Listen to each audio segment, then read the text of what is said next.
The following program is brought to you in living color on NBC.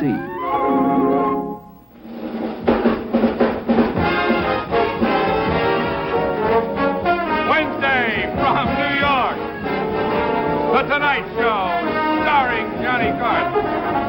This is Ed McMahon along with Doc Severance of the NBC Orchestra, inviting you to join Johnny and his guests, Alan King, Raquel Welch, Pete Meaton, here comes the Judge Markham, and Zena Hamilton.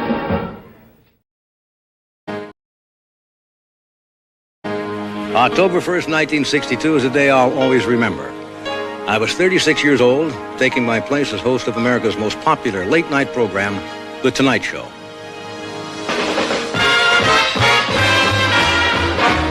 From New York, The Tonight Show, starring Johnny Carson.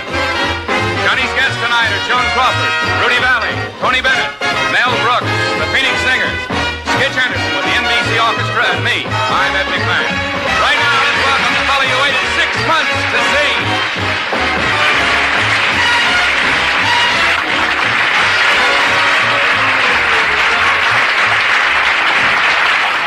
Ladies and gentlemen, thank you.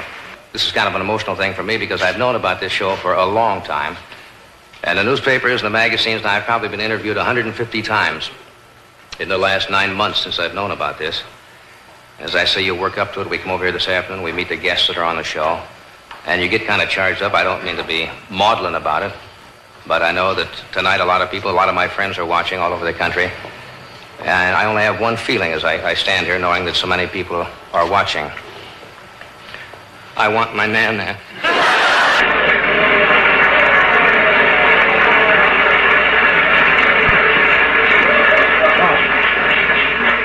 I've read several newspaper accounts,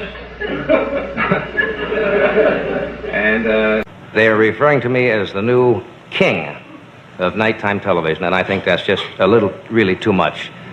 Prince, yes. Well, I made it through that first night with the help of Groucho Marx, Rudy Valley, Joan Crawford, Tony Bennett, and Mel Brooks. I could never have imagined I would walk through that curtain almost 5,000 times in 30 years.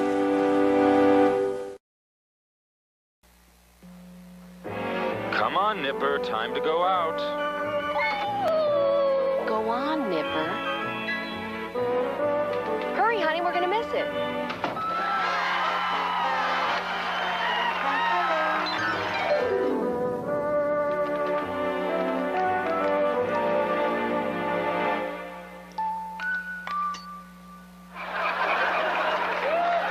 You're never alone with Johnny.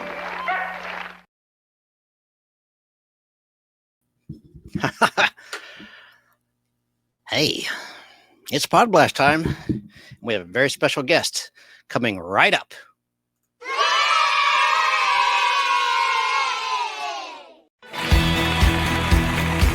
This ain't just a show. It's a time machine. Buckle up. Pop culture fans. You're about to blast back with jazz.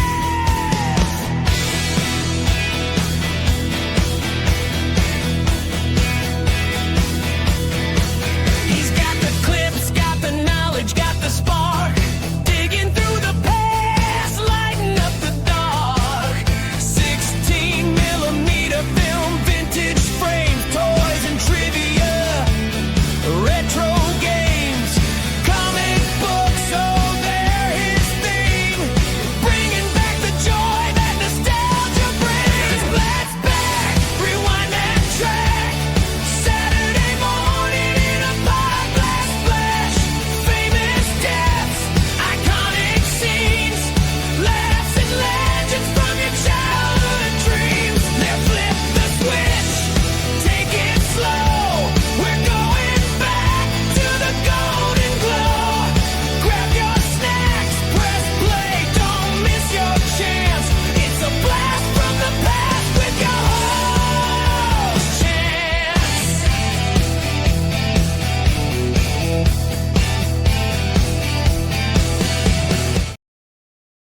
That's right. It's Podblast time. Podblast time at long last. It's been a couple weeks. Happy to have you with me in the chat. And those listening after the fact at Fistful of Radio out of Atlanta, welcome, or to the podcast platform of your choice. We have a very special guest. Mark Malkoff is here. He's the author of a great new book about the greatest talk show in late night history, Johnny Carson. His book is titled Love Johnny Carson, One Obsessive Fan's Journey to Find the Genius Behind the Legend. So let's bring on our guest right now. Here is Mark. How are you, Mark? I'm doing fantastic. Thanks for having me. Oh, you're so welcome. I'm delighted to interview you because I love Johnny Carson just as you do, as well as David Letterman, Late Night with David Letterman, which Carson Productions produced, as you well know. Yeah, but that's first right. off, my first question for you, please tell our audience, or as we call the audience here, the podience, that combined audience with Podblast, hence podience. Please tell us about yourself. I worked in TV for a long time. I grew up most of my life in Hershey, Pennsylvania. I moved to New York when I was 18. I went to college. I worked for David Letterman, his CBS show. I worked on Spin City with Michael J. Fox. I worked on Regis's Who Wants to Be a Millionaire when it first started. And then I had a day job at the Colbert Report for 3 years and 8 months, but who's counting? So I did a lot of behind the scenes things. And my favorite thing to do in high school was go to NBC. I would drive 3.5 hours as a teenager and go to see Letterman, go to Camp Out for Saturday Night Live tickets, get to meet my heroes.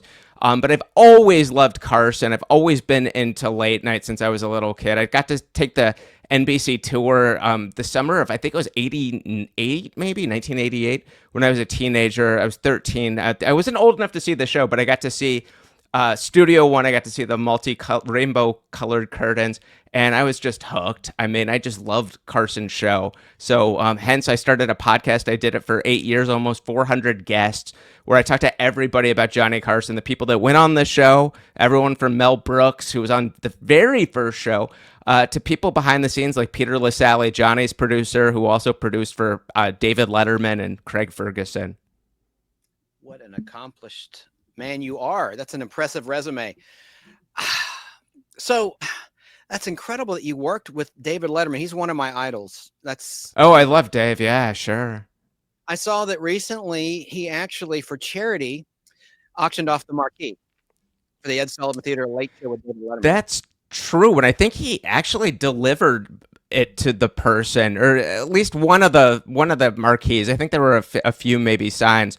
But yeah, I got to meet him only once. It wasn't when I was working at the show. By the time I was there, he was very kind of closed off, but it was a privilege to be there. I mean, it was unbelievable. And I got to go to the Johnny Carson tribute show that Letterman did, when he revealed that all the monologue jokes were written by Johnny Carson. So I was there for that, which was a huge thrill. And I bet you saw a lot of interesting acts, a lot of great musical acts. I mean, Yeah. I've always wanted to see the Ed Sullivan Theater. I've never even set foot in there. Oh, it's beautiful. Yeah, they've renovated it a bunch now that Colbert's there from when Letterman was there. But it is a beautiful space. And it's just so historic. I mean, obviously Ed Sullivan and then Kate and Alley and a bunch of other shows. But Letterman's 25 years there. But it was every time I walked into that place, it was just exciting time. The Beatles. Oh my gosh. I mean, the history.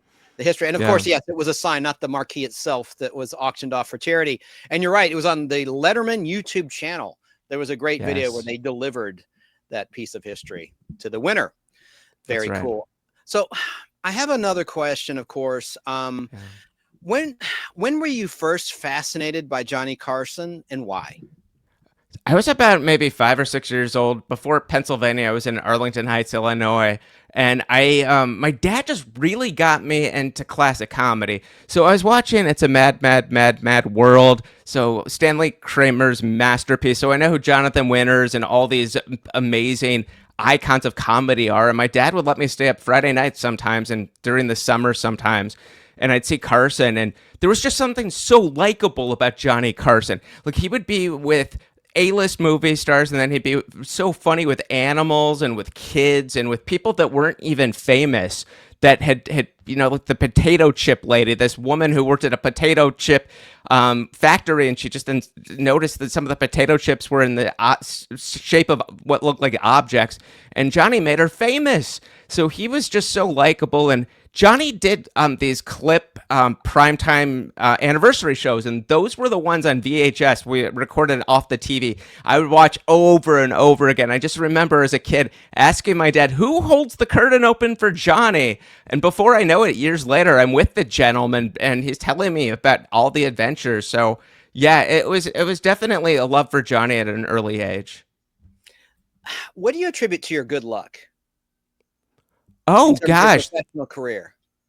I think just knowing maybe early on that what I wanted to do and just being really focused. I mean, I was one of those people, you might be like this as well. I was writing letters and collecting autographs back and forth with anybody that I like, people like Steve Allen, people on Saturday Night Live. I would just write, and I just knew I wanted to immerse myself in this world, and that I was able to somehow talk my way into college in New York and just intern. I worked for free for a long time, having a good attitude and just being in awe and realizing it was such a privilege. But people were just really nice to me, I think. And just, I think that goes a long way. Absolutely. Steve Allen, one of the greats and one of the original Tonight Show hosts. That's right. Yeah. Thought he was great. Yeah, and you have a really nice personality. I think that helps too, when you make connections and get your foot in the door. And you're talented. I hope so. Thank you. It was fun, especially to be on some of those shows that were like Regis Philbin is one of the best broadcasters ever, and just the fact that like when I was at Who Wants to Be a Millionaire's, when that was the hottest show in TV, it was definitely just to be around that energy was something. I really, really wish I got to work on the Tonight Show, but it's all good. I mean, I talked to over 400 people, and I feel like they kind of include me into their group, which is really nice. They had a reunion and they invited me. I couldn't make it to California, but yeah, that seems like that was the most fun, that show, the 10 years in New York and 20 years in Burbank. Is that your final answer? I loved Regis so much. And that's good. He was a nice man. He was a really nice man. Yeah, and he and Dave had the open heart surgery aspect in common in terms of their personal health. And I know Dave Letterman really admired Regis. He did. In the beginning, Regis would just do comedy bits on the show. And Peter LaSalle, who was Johnny's producer, who was Dave's producer, who was friends with Regis, they were old NBC pages, told Regis, stop acting like a stooge and be a guest on the show. And that's when Regis really started to shine with Dave. I mean, he could just sit down with Dave, and I mean, they did a pre-interview, but Regis would never get to it. I mean, he just had this amazing skill set. And he was one of those people that loved when people came up to him for autographs or photos. Sometimes people that aren't in the industry think that I don't want to bother that person, but so many times they need it, they live for it. Regis loved people, and he loved when people would come up to him. Excellent. Now, in terms of the history of the Tonight Show, I know you wrote about this in your book. A lot of people may not realize originally the show began in New York City.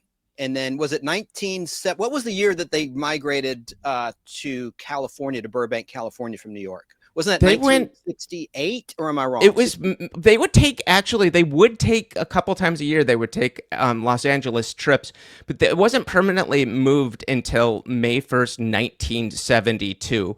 So previously, Carson was on the 6th floor of NBC in 6B, which is now Jimmy Fallon's studio. And Johnny did the show, but again, the LA trips were really, really fun, and that's when the shows they went off the rail. I mean, that is when you had George Gobel and Bob Hope and Dean Martin with some of the most famous clips, and those Los Angeles trips are what people still talk about today. Excellent.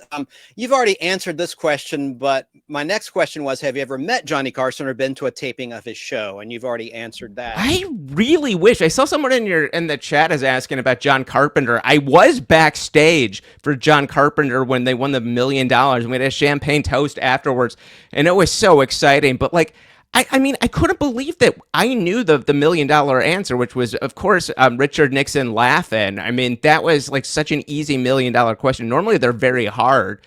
But I never got to meet Johnny. I really, really wish I did. I got to talk to so many of his friends, his assistants, people that worked with him, and I couldn't get over the amount of people that just told me they loved him, which is why my book is called Love Johnny Carson. I mean, it was from the media made him out to be this cold and aloof guy, but there were reasons for that. Number one, that the FBI had to protect him. Mark David Chapman, who killed John Lennon, had a short list of people. If it wasn't Lennon, Johnny was on the list. And Johnny, just to protect himself for self-preservation, I mean, the man was doing an hour and 45 minutes when he started doing The Tonight Show and was just exhausted all the time. So he definitely had to protect himself. But the people I talked to that knew him told me that they loved him, and they told me if he was comfortable with you, he was almost the same person on and off camera, which was a huge revelation for me. Excellent. And I did love going back to Regis and Who Wants to Be a Millionaire. That made game show history. I'm a big game show fan, and I love the movie Slumdog Millionaire. Which is, of course, based on that game show. We have a question from Joe in New York State. He's asking, what is your favorite moment of The Tonight Show, and who is your favorite guest on the show? I have a lot of famous ones. Like, I think in terms of like a moment, just because I think it shows Johnny's brilliance, would have to be Ed Ames' Tomahawk, just because. And I sat down in Beverly Hills with Ed Ames. He was in his 90s, and he was telling me he didn't know how to throw a tomahawk. But they had this idea that this Daniel Boone, he was on a TV show, very popular, Daniel Boone, so that he would throw a tomahawk, and they taught him right before the show how to do this. They tried to. He'd throw a tomahawk at a wooden cutout of a cowboy, and then Johnny would take a turn. But so he throws the tomahawk, and it hits the crotch area of the cowboy. And back then, this was very kind of taboo, and Ed Ames was convinced the NBC censors would never allow it. And Johnny, in his brilliance, Ed Ames goes to retrieve the tomahawk as the audience is howling. Johnny holds Ed Ames's arm back and just waits a minute for the laughs just to keep building and building and building. And the Jack Benny influence just goes in on Carson, and he starts doing ad-libs. To this day, it is still known as the longest sustained laughter in TV history with a studio audience. And I just think that really shows Johnny's brilliance. In terms of my favorite guest, I think it's a tie between maybe Don Rickles, because he was just so funny and so would make fun of Johnny, and also Charles Grodin, who would equally go in character. Like, there were people that thought Charles Grodin was being serious, that he was just mean to Johnny, but I mean, Grodin was doing a bit the whole time. It was a little bit like professional wrestling, but people thought he was a bad guy, and people would be like, Johnny, why would you put Charles Grodin on when he gives you such a hard time? But I think both of them were event television, in my opinion. And Charles Grodin did that with Letterman too, that kind of deadpan, combative character. He did. I talked to him twice, actually. I went to Connecticut twice to talk to Grodin. He told me he didn't make the decision to do that, to go in character as this grumpy guy, until the first time he was ever on with Johnny backstage, and Johnny loved it, put him under regular contract. I think the only guests that were under contract at some point to do exclusively The Tonight Show were Charles Grodin, Joan Rivers, maybe someone else. But yeah, Grodin and Johnny were great. And then in retirement, they had dinner together in Los Angeles. And Johnny asked Charles Grodin to do Africa, to go on a safari. But Charles Grodin doesn't even like leaving Connecticut, so that wasn't going to happen. Yeah, I'm going back here, but you touched on something about, I did not know about the threat to Johnny Carson's life. Is that one of the reasons why he was reportedly a recluse? Or wasn't he a recluse before all of that with the John Lennon situation? He was definitely an introvert in terms of, he definitely liked his alone time, but he was in 2 poker games. I mean, he played a poker game. One was with Chevy Chase and Neil Simon and Steve Martin and a few other people, Carl Reiner. He would go out and about and socialize, but he definitely liked his alone time. But the threats on his life were really the thing where he had to pull back a little bit. He drove himself. Ed McMahon had a limousine drive him. Johnny was very Midwestern, Nebraska. He drove himself. He did carry a nickel-plated gun for protection. He never had to use it, thank goodness. So he did have that, but it was like constant threats of his life, people getting past NBC security with knives and guns. So yeah, it definitely complicated his life. Wow. And about that tomahawk, I'm going to play that clip. Audience, don't let me forget. After this interview concludes, I will pull it up after I have a very nice clip with Johnny being interviewed by Harry Reasoner in 60 Minutes that I want to play. And it's a lengthy clip, about 7 minutes. So that'll give me time to pull up the classic tomahawk clip. Was that tomahawk clip in the very first Tonight Show? That was 1966 or 65, I believe. And yeah, NBC erased almost the first 10 years of the show, and Johnny was furious. After the tomahawk, Johnny and his brilliance told NBC, I want a copy of this, because he knew he had gold. So that is the only reason that he had a personal copy, that it was able to get in all those anniversary shows. It's a kinescope, which is where they record the monitor with film, like Jackie Gleason did with the Jackie Gleason show with those lost honeymooners. They weren't really lost. They're in Jackie Gleason's vault as a retirement fund, if you will. But I think his line was, I didn't know you were Jewish, when the tomahawk, like circumcision joke or something. I thought that was it was an annual event where Johnny would put that in the anniversary show. And then a few times he thought it was overdone and he stopped, but people were outraged. They're like, we need the tomahawk. So it became annual television. Now, Chad, I'm not ignoring you. I see your questions about favorite substitute hosts, and one in particular, and that's on my list of questions for our guest, Mark, here. Oh, yeah. I'd love to. By the way, for those tuning in late, I would encourage you to check out his book. His book is titled Love Johnny Carson, One Obsessive Fan's Journey to Find the Genius Behind the Legend. And also, really quickly, I want to thank my producer, Natalie, who's behind the scenes, and she's going to add some photographs as we go along and do some things behind the scenes. So thank you to Natalie, who is with us in spirit, but not on camera. Thank you, Natalie. So I have to bring up something. It's really sad. Let me bring up a photo of someone who was a mainstay in the early 1970s of The Tonight Show, starring Johnny Carson. And here is her photo. Oh, look what happened here. Sorry, Mark. That's a glitch with my software. Whenever I switch to photos from videos, it kicks my guest into the back. First of all, I want to show your book. I haven't shown that yet. Shame on me. That's very nice. Thank you. There's the cover of your book. Yeah. I love the photographs that you chose. Looks incredible. Yeah. And, how did you choose these photos? How many photos did you go through? Oh, goodness.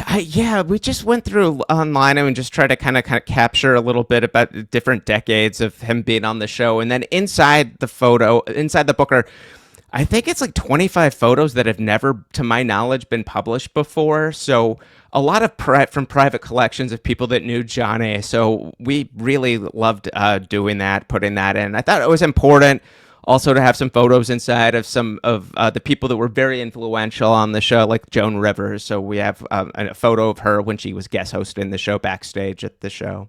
I loved her. And here's a photo of you holding your book. Yes. Yeah. That's right. That was, that was good time for sure. And now, so to get back to my original point, I want to talk about this lady, Carol Wayne. Yeah. And here she is on the show with Johnny. Yeah. And I love how they syndicated The Tonight Show starring Johnny Carson in the 1970s and into the 80s. The best of The Tonight Show, I believe, is what it was packaged as. There's Carol Wayne. She's very buxom, very busty, and very funny. But the sad thing is, she was found dead in Mexico in 1985, I believe it was. And that we're not a Forensic Files type of show. This is a nostalgia show. But have you done any research about that, or do you have anything to speak about her terrible demise down there? I don't know anything other than that it's a lot of people suspect things. I tried to get her sister Nina Wayne on the show. I did have her former husband, Bert Sugarman, who created the Midnight Special in 1973 on NBC.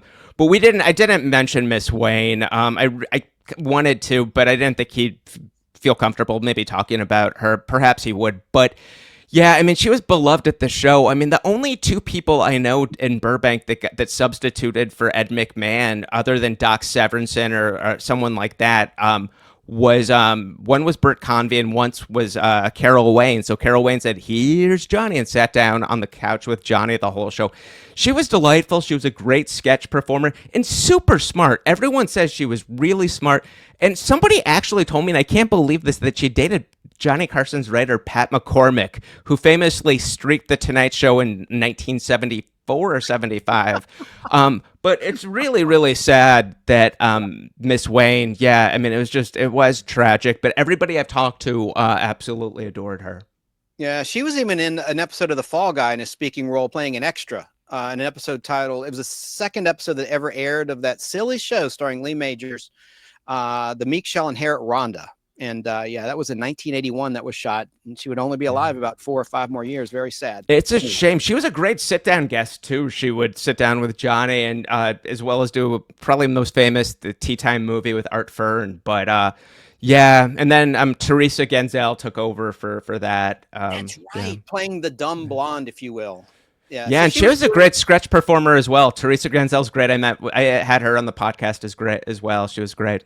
I loved her in the movie The Toy with the great one, Jackie Gleason. That was a huge deal when Jackie Gleason, like Johnny Carson, there were certain people he wasn't able to get on the show. And Gleason finally in 1985 or 1986 did the show. And it was like Carson couldn't believe it. I mean, there were certain people that were movie stars that just didn't really do a lot of television. And Gleason was one. And then Johnny was an editor of his monologue, but he didn't really write the monologue too much. But when Gleason died, Johnny was so upset that he had never been awarded an Emmy from the Academy that he and the Academy was going to honor him with an Emmy when he died.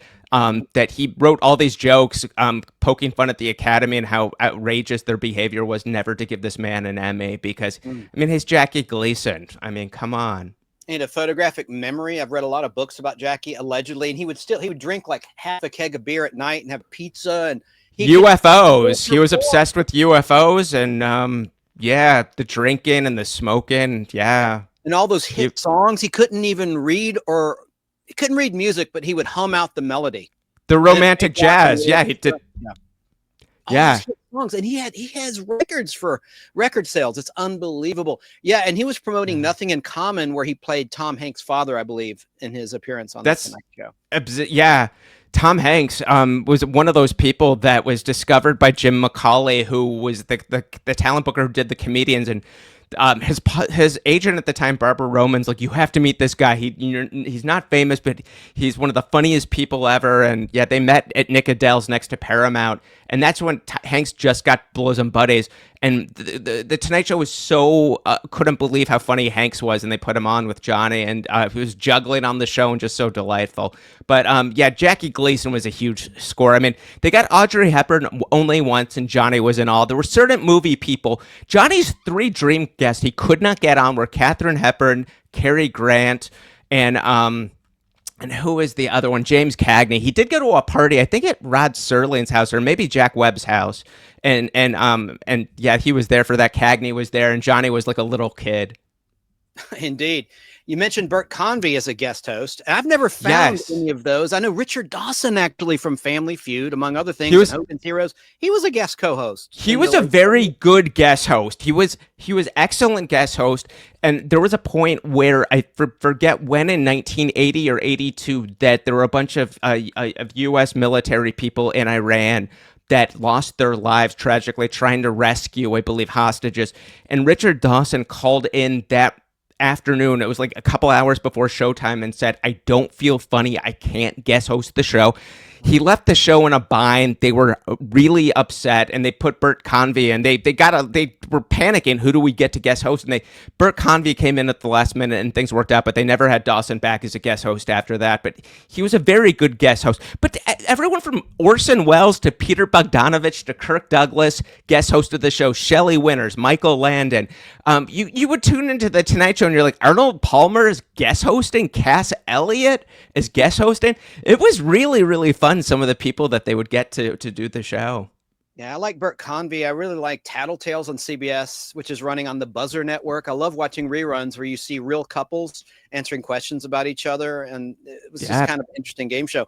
And the poor man died in 1991, a long time ago. Bert did. It was really quick too. Yeah, I emailed with his daughter a little bit, and we talked on the phone. But yeah, he was one of the people that she mentioned, and I'm sure this is right, that was on a short list if Johnny did retire, because there were a couple times he said he was going to leave the show.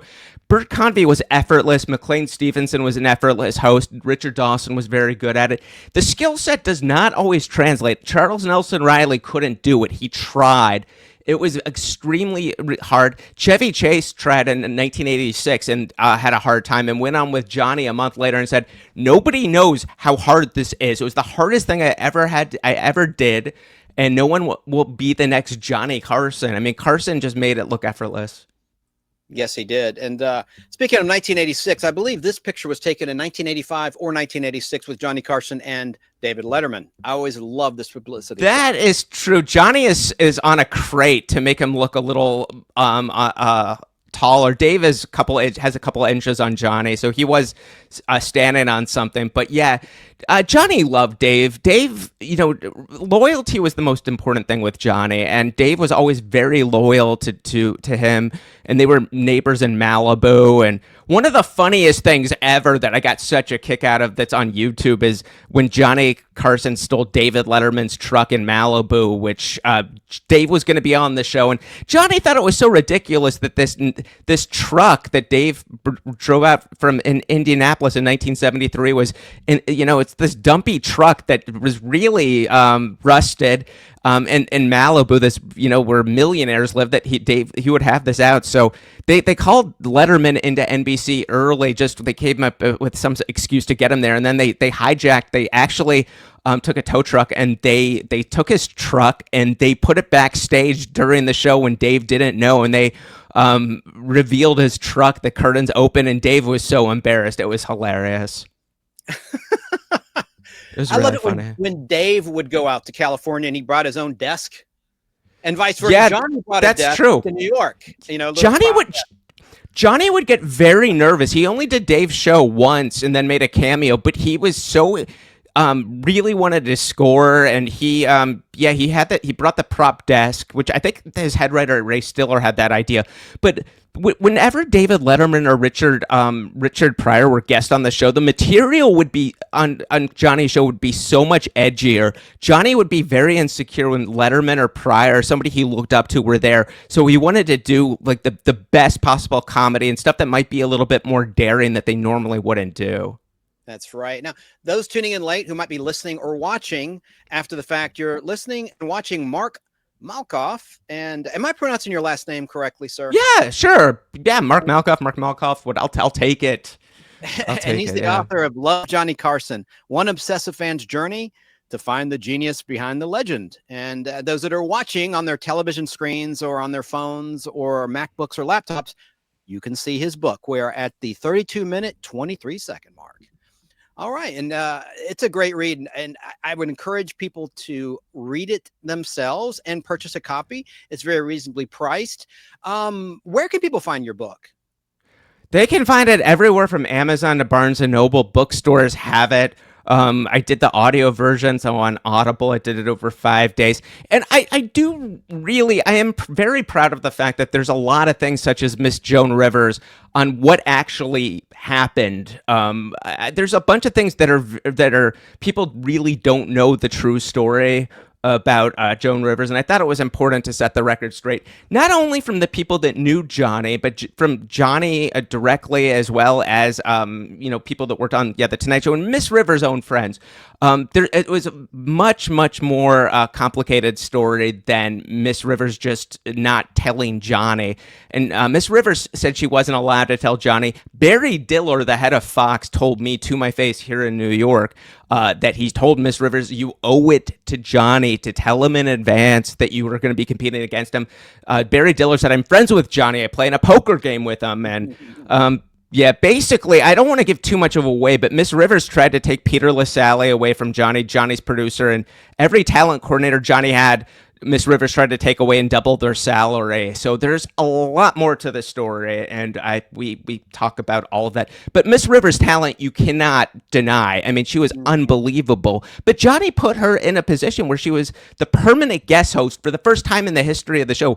Permanent guest host, and her rate in Atlantic City and Vegas, I mean, just shot through the roof with that visibility, and she beat Frank Sinatra's record for being paid as an entertainer. And Johnny changed her life, no doubt, and Johnny felt the way Miss Rivers operated, trying to take his staff and not telling him when she could have. He never got over that. I don't think Miss Rivers ever got over that too. I think that was really, really hard for her. I have a clip I want to play of Joan Rivers in her own words towards the twilight of her life talking about that situation. And it is right here. 32-second clip, folks. When I got my own show on Fox, and Fox, they didn't even have numbers then. You know what I mean? They had 5 affiliates when they started. Silly. But I suddenly became a threat to Carson. And he did everything. He said I never told him. First one I called was Carson. I've always been very proud of that because, you know, all these lies that have come out. She never called Carson. She didn't tell Johnny. Bullshit.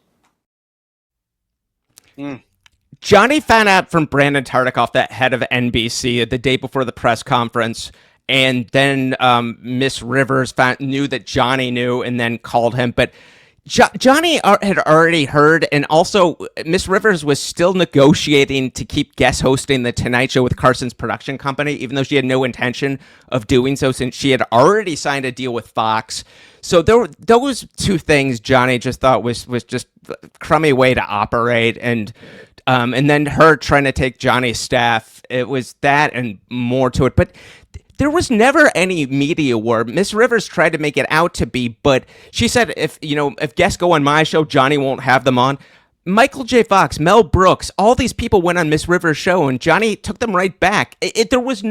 Johnny didn't blackball people like that. He just thought Miss Rivers did a shady thing and just never really wanted to have a professional relationship with her anymore. But he wasn't telling guests, don't go on her show or anything like that. And then Miss Rivers said she was banned from NBC Late Night until Jimmy Fallon. But Miss Rivers went on twice on Conan O'Brien's show on NBC. Went on later with Bob Costas. There was no NBC ban. Jay Leno himself implemented a ban on Miss Rivers, but Johnny Carson could have cared less. Wow. Yes, because in the beginning, of course, it was Carson Productions that produced Jay Leno. Didn't Johnny handpick Jay Leno over Letterman to replace him? No, what happened is it was down. They were going to have another permanent guest host. It was down to Gary Shandling and Jay Leno, and Gary Shandling didn't want to do it. He thought it was exhausting and too much. And they gave it to Jay, who very wisely said he would do it for scale, $512 per show, where Bernie Brillstein was pushing his clients for like $25,000 a week. It's coming out of Johnny's own money because he owns his own show. So Jay was very wise. And then Helen Kushnick, Jay's manager, had Jay go to every NBC affiliate, get in good with everyone, and do all the politicking.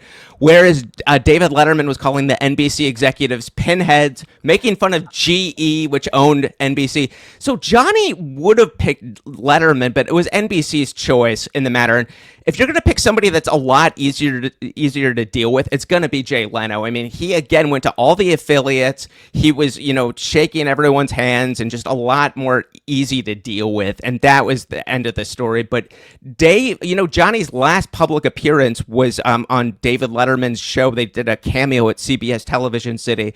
That would have been May of '94. Where Johnny did a walk-on and got a standing ovation, and it was like 2 minutes of thunder, is at least a minute of applause, where you can see Johnny's trying to say a line and speak, but the audience will not let him. There's standing ovation city, and Johnny finally just gives up and leaves. But he never did a cameo on Jay's show. It was always on Dave's show, and there was just love between the two of them. And Johnny did not hate Jay. He was fine with him, but yeah, it was just a preference.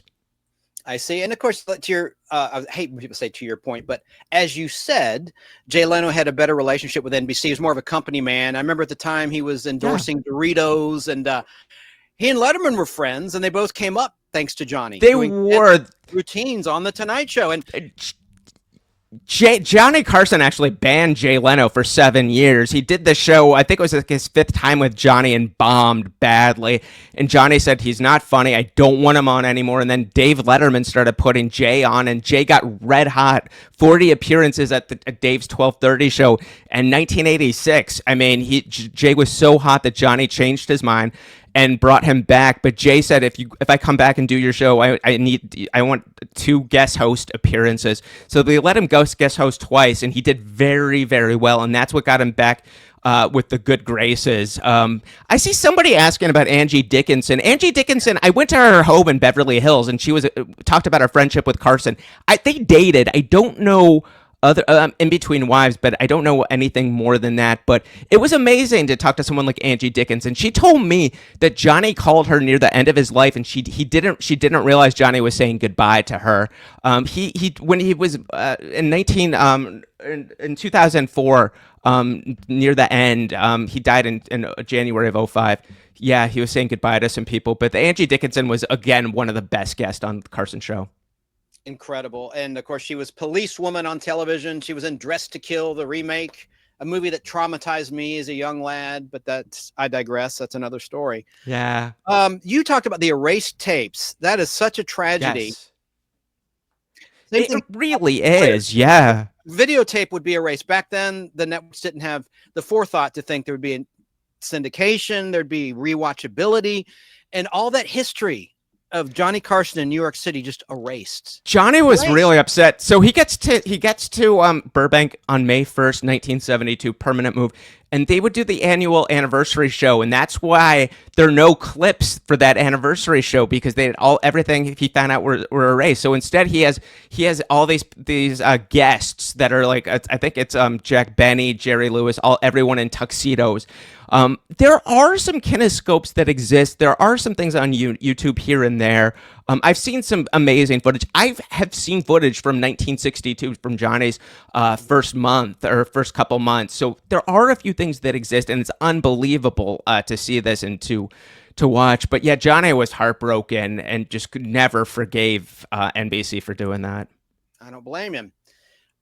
Question from Chatty Blogger. That's Mikey. Says, he asks you, Mark, was the late night movie, which covered the Letterman-Leno feud, was any of it accurate? The Late Night Wars, I believe, was the title of that television film, if I'm not mistaken. To my knowledge, The Late Shift, written by Bill Carter in the movie, I thought the movie, they might have a little bit here or there. They might have heightened some stuff, but to my knowledge, it was right on the money. I mean, Bill Carter wrote the screenplay and did the book, and I personally know Bill, and he's an upstanding journalist. Yeah, I do want to say one thing that I do think in terms of my research might be a little bit off, was that Helen Kushnick, who was portrayed by Kathy Bates, who was Jay Leno's manager, was portrayed very ruthless, and that did exist, that part of her, but I did talk to a lot of people, or a decent amount of people, that did like her as well, and that really maybe has been not talked about much, but there were people that told me that they did in fact like her, but she was kind of like the villain of the movie, and but besides that, the movie, from what I know, it was spot on. Excellent. Chatty also says, I think the late Robin Williams' first and last appearance on The Tonight Show starring Johnny Carson were absolutely awesome. Robin Williams was someone that Johnny wanted on for a long time, and Jack Rollins, who's a very powerful comedy manager, kept Robin Williams off the show for a while and was just kind of having him do movies and just staying away from TV. But when they got Robin on, Johnny fell in love with him. And when Johnny had to pick out his last two guests, which were on May 21st, 1992, he picked Robin Williams and he picked Bette Midler, and it was amazing television. And Robin Williams called him the next day. This was the morning of Johnny's final show, and Johnny took the phone call, and Williams was crying, just tears about how much it meant to him to be there.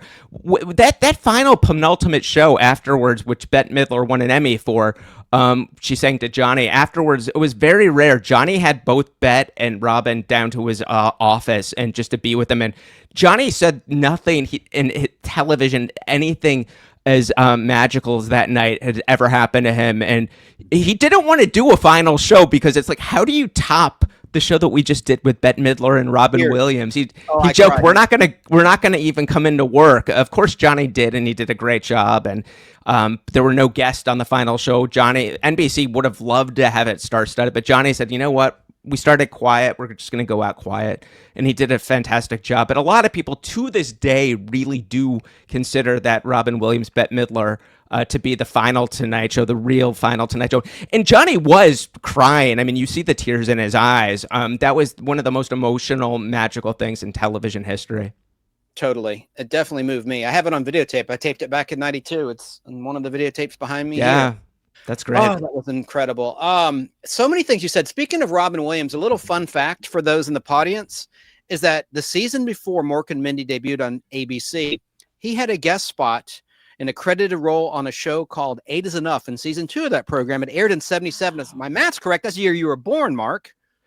Am I wrong? Yeah, it's close. Somebody got that wrong on the internet. I've never corrected it, but I'm about, they're within a year or so. Yeah. Okay. Well, he has a credit, but they cut him out. The editor cut out. I didn't know that. Yeah. Robin Williams, there's a credit, and he played like a TV repairman. And all you see, it's like he's a bit of an extra once he was edited down. You see a little bit of his back or something, but they cut the entire scene out. How silly is that in retrospect? No one knew what a superstar and what a super talent he was when that decision most was of the time, most people in stand-up, you have to go in the clubs for years and years to develop, and Robin Williams was a superstar very quickly. I mean, people would say he would get standing ovations as an unknown, and that just almost never happens. But yeah, Johnny Pitt really did a great job having Williams on the show. I mean, Johnny, I know that at least one time Johnny was sick when he had a host, and he said Robin saved him. I mean, he was one of those rare guests like Rickles or Buddy Hackett, where you could just kind of like Johnny could back off and let them take over, and they were just so good at what they did. An underrated high energy comic I thought was Altman. Is his name Jeff Altman? Jeff Altman was great. Yeah, he was on my podcast hilarious. As well. He does a good. Jeff Altman one night was at I think the Comedy Store in L.A. and he's doing his comedy for all these L.A. tourists, and he's doing his Johnny Carson impersonation. And who of anybody walks in the room but Johnny Carson? And Johnny gets on the stage with Jeff, and they do back and forth. But it was one of those things Jeff couldn't believe that happened. I mean, what are the odds that you're doing in a stand-up club, no television cameras, you're doing Carson and Johnny happens to be there? Is the Comedy Store the one that Mitzi, Pauly Shore's mom, owns? Yes, that's right. Yeah, Johnny would go sometimes. I mean, Johnny loved Richard Pryor. He would go see Pryor perform. He would sometimes go to Dangerfield. Johnny talked on the Tonight Show about his struggles. One of his big struggles that he talked about was his drinking. He had a very bad drinking problem. He said when he did drink, he would have one more drink too much and it would turn him into Attila the Hun. Rodney Dangerfield was banned from the New York show for a couple of years because he wrote a nasty letter to Johnny with a lot of inappropriate words. I can't say it right here that I'm not going to say, accusing Carson's writers of stealing a joke from Rodney's stand-up, which might have happened, might have not. And then they made up, and 1969, Rodney made his debut, but Johnny had one caveat. Rodney will not sit on the couch. He's just going to do stand-up, and I'm not going to have him on the couch. But Dangerfield was so funny and so hilarious that Johnny did, in fact, call him over in 1969 and loved Dangerfield. I mean, Dangerfield would do 50 new jokes every time. Most comedians would do 25. Rodney would do 25 jokes as stand-up, then sit down with Johnny and do 25 more, and was unbelievable. I'm going to play a quick clip. This is a 30-second promo, and you just see some of the immense talent. This is a 1972 NBC promo, 18 seconds long. Check this out, folks. I hope you'll be with us tonight when my guests are Mr. Johnny Mathis, Mr. George Carlin, Mr. Rob Reiner, Carol Wayne, and Mr. Blackwell. We'll be here getting into trouble, so join us tonight at 11:30. How about that? Mr. Blackwell, actually, Johnny banned Mr. Blackwell, and Blackwell actually sued Johnny his last year of the show, and it was thrown out. But Johnny was like a little kid. He was so excited Mr. Blackwell was suing him so he could do jokes making fun of him. Mr. Blackwell sued Johnny Carson for saying that Johnny did a joke about how he insulted Mother Teresa's wardrobe, and I forget what the joke was, but that Mr. Blackwell tried to sue Johnny, and Johnny just annihilated Blackwell in the monologues, and of course it was meritless and it was thrown out of court. Excellent, Mark. Well, we got to start to wrap the interview. Just had another question for you, just from my point of view, because I've always wanted to write a book. How did you accomplish being published? Okay, so I did a podcast for 8 years. I talked to almost 400 people at that point. People all across America were like, Mark, you should do this as a book. You should do this as a book. I was just so overwhelmed by just having to do something like this. So I reached out to 6 very successful authors. 4 of them I did not know. And I said, I have all these interviews. Would one of you team up with me and help me with this book? Because I'm just so overwhelmed. And this one gentleman, David Ritz, who I did not know, was intrigued, and we hit it off. And, David has wrote books one-on-one with everyone from Don Rickles to Ray Charles to Willie Nelson. I think he's doing another book with Willie Nelson right now, Marvin Gaye. And David was just very intrigued. He's in his 80s. He's much older than me, and we just bonded. And David is the one that got us through his literary agent, got us a book deal with Penguin Random House with Dudden Books. So I owe David Ritz so much, and he was just wonderful to talk me through the whole process and really helped me shape the book. I mean, and then when I did the book those 4 years, that's when I was able to talk to a lot more people that wouldn't talk to me previously. Like Jay Leno got on the phone with me for 50 minutes. There were a bunch of people that I was able to talk to.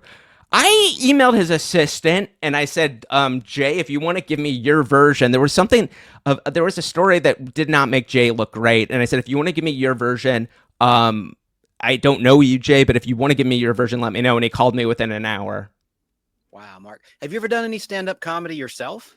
Yeah, it's been a while. I might go back to it, believe it or not. Yeah, I did sketch comedy. I did these videos on YouTube. I made my living doing comedy videos on YouTube for a long time, and would go on the Today Show. I've been on the Today Show. I've been on Good Morning America. So I used to do a lot of that type of stuff, but I'm thinking about maybe coming back and doing some stand-up. It's been a long time, though. We'll see. You're the real deal. Thank you, sir. Until you make it roll. Unbelievable. I just we're trying. Golly. Yeah. And Chatty says, I subbed your first YouTube channel that had your Guinness World Record feats. Somebody beat that. Somebody in Japan in the last couple of years. I had the Guinness World Record for most airline flights in a month. I lived on a commercial airplane nonstop to get over my fear of flying, and I did it with an airline that doesn't exist anymore. And I didn't know I'd get a Guinness World Record, but they presented me one, and that stood for a long time, but not anymore. Was that Eastern Airlines by chance?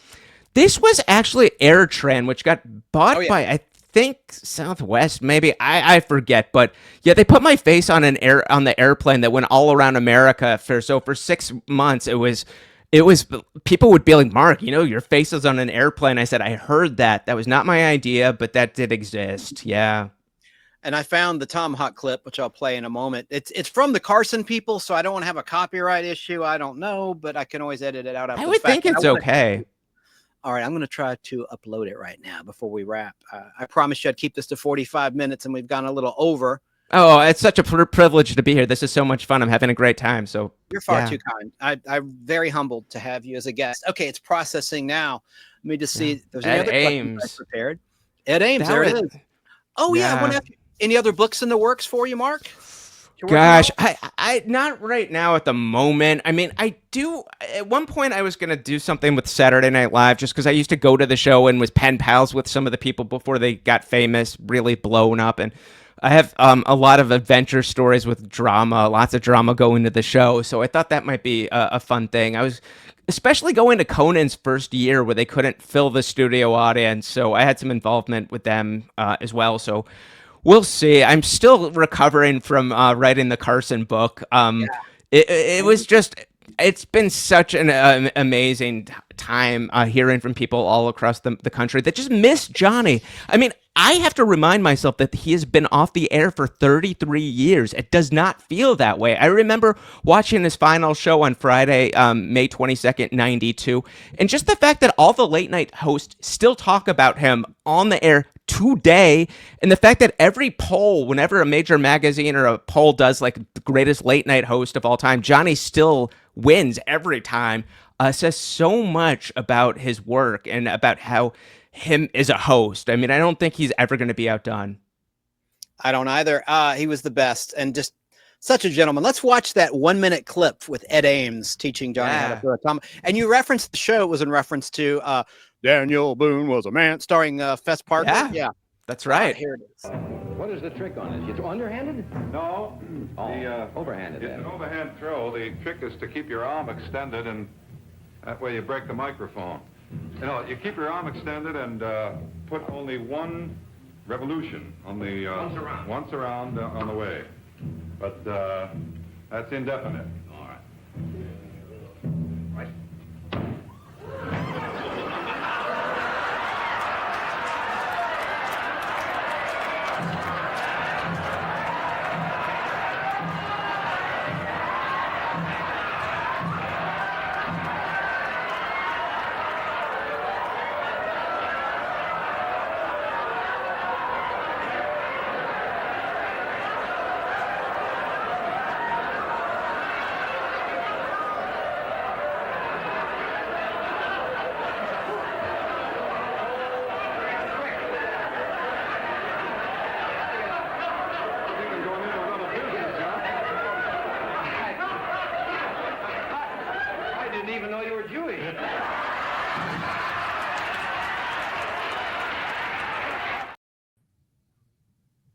There's the sustained laughter. Yeah, Dick Carson, Johnny's brother, was the director and knew to capture that, to go right to that crotch area. And Johnny's reaction shots were unbelievable. That is so history. And the fact that Ed Ames went home that night to his wife and said, the funniest thing happened, but you will never see it. The NBC censors are not going to let it on.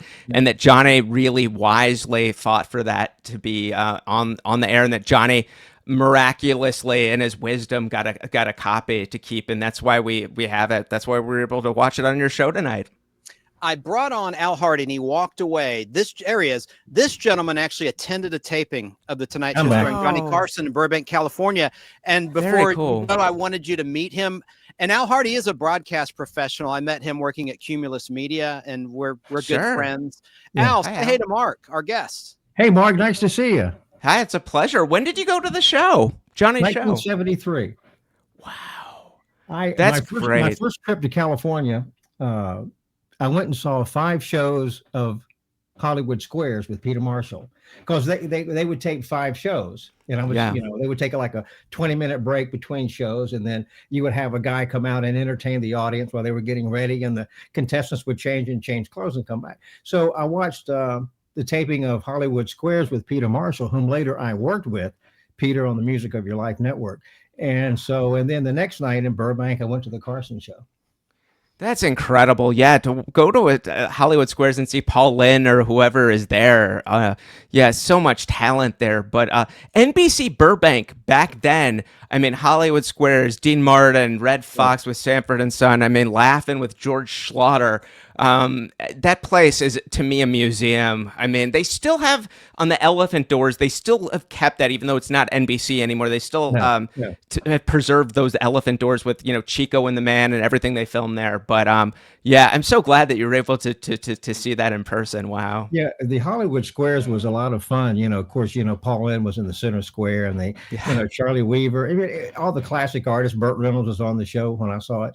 But it was great. And, like at NBC, they have, when they would break for commercials, they would dim the lights down. You'd actually see the commercials on a monitor, and then it would come back up. Wow, they didn't do that with Carson. Now, Carson, they taped at 6:30 Pacific time. And then after they would send it, of course, to New York, because it aired. They were 3 hours behind. But we went to a 6:30 taping, and Phyllis Diller was on the show when I was there. Oh, wow. That's phenomenal. The show was 90 minutes, and then it was reduced to 60 minutes, I believe, in 1979. Why did that happen? Did the ratings decline, or pressure from Johnny? I think Carson wanted it to an hour. Johnny had just got an ownership of the show, and there were he had a lot of leverage over NBC, and it was a twofold thing why he wanted to go from 90 minutes then to 60 minutes.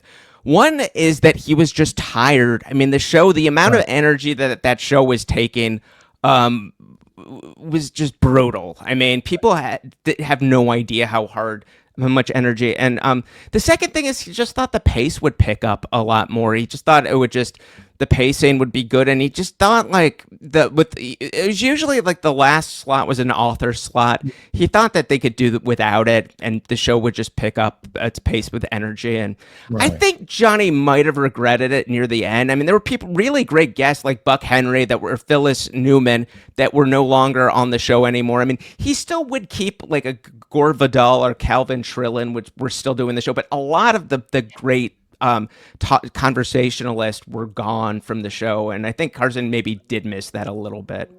Well, I have this. This is a box set of the Carson shows. This actually was produced in 2000. See right here. Yeah, the DVDs, those are great. No, I own them too. Yeah, Johnny picked out those clips himself. It's got the last episode too. There you go.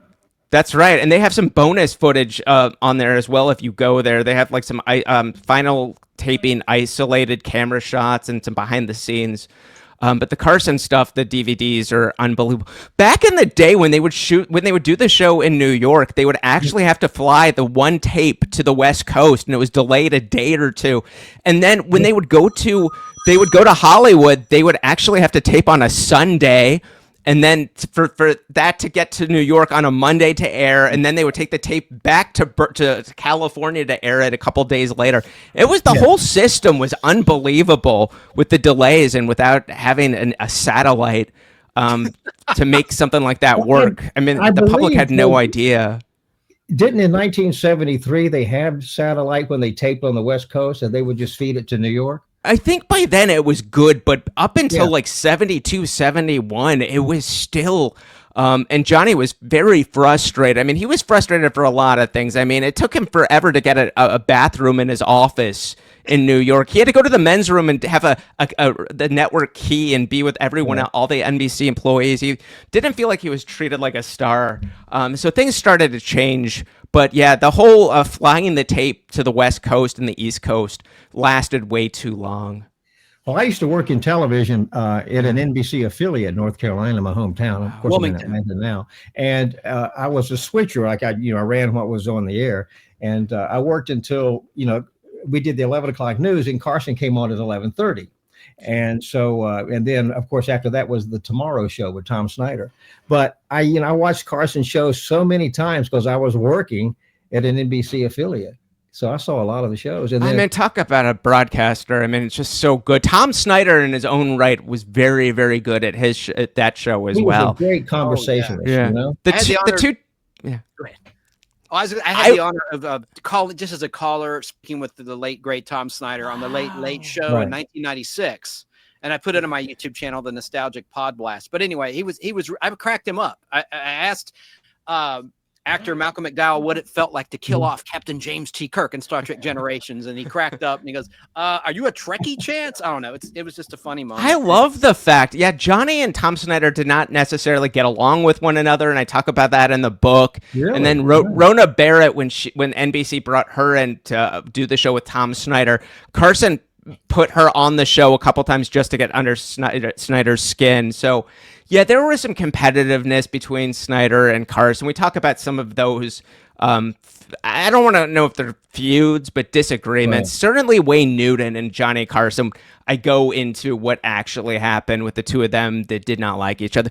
There are only a handful of people that had problems with Johnny Carson that I know of. I tried to talk to Mr. Newton. I tried to talk to Miss Rivers.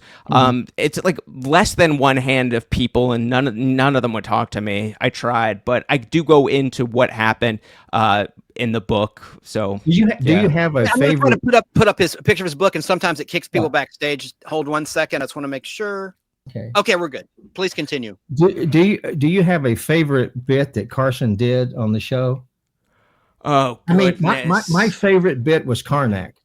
Oh, Karnak was great, and that was very, very hard for the writers to write Karnaks. And Johnny thought it was a breeze. He did not like necessarily doing Karnak. He hated Stump the Band, but he knew that the audience liked it, just like Sinatra didn't like, I think, singing maybe My Way or Strangers in the Night, something like that. But he knew the audience loved it. But I really loved when his jokes would bomb in the monologue, and he'd be even funnier, covering up for them.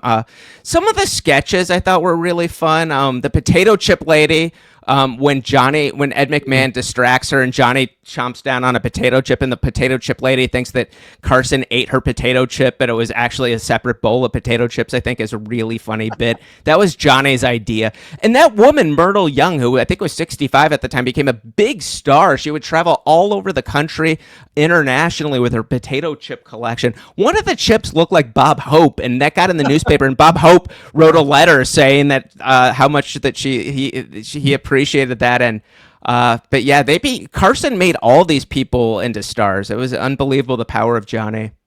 I love Johnny with animals as well. Animals. I talked to both Joan Embry and Jim Fowler, and to hear their backstories were unbelievable. Jim Fowler took Johnny Carson to Africa. They went on a safari. Johnny retired in May of '92, and then that would have been with the winter of '93. It would have been that. It was Jim Fowler, his wife, Johnny Carson, his wife, and Johnny's 2 kids. They went to Africa, and Johnny had learned enough Swahili to communicate with the locals, and it blew everybody's minds that Johnny was taking lessons, and he was doing magic tricks for the Africans, and just unbelievable talent. But Carson was one of a kind. There'll never be another person to take his place. I watched him even after I got out of television. I watched him all the time at 11:30. It was just a great show. And one of my favorite Karnak jokes were the answer was Sis Boom Ba. Yes, remember that one? That was written by Kevin Mulholland, was a writer on Johnny's staff that wrote that, and it was a popular cheerleading saying, and right. Johnny told Ed before the show, there's one Karnak that I don't know if I'm going to be able to get through because I'm going to be laughing so hard. Yeah. And what was it? What does the sound of an exploding sheep sound like? Yeah. Boom, to this day, it's one of the biggest laughs on that show.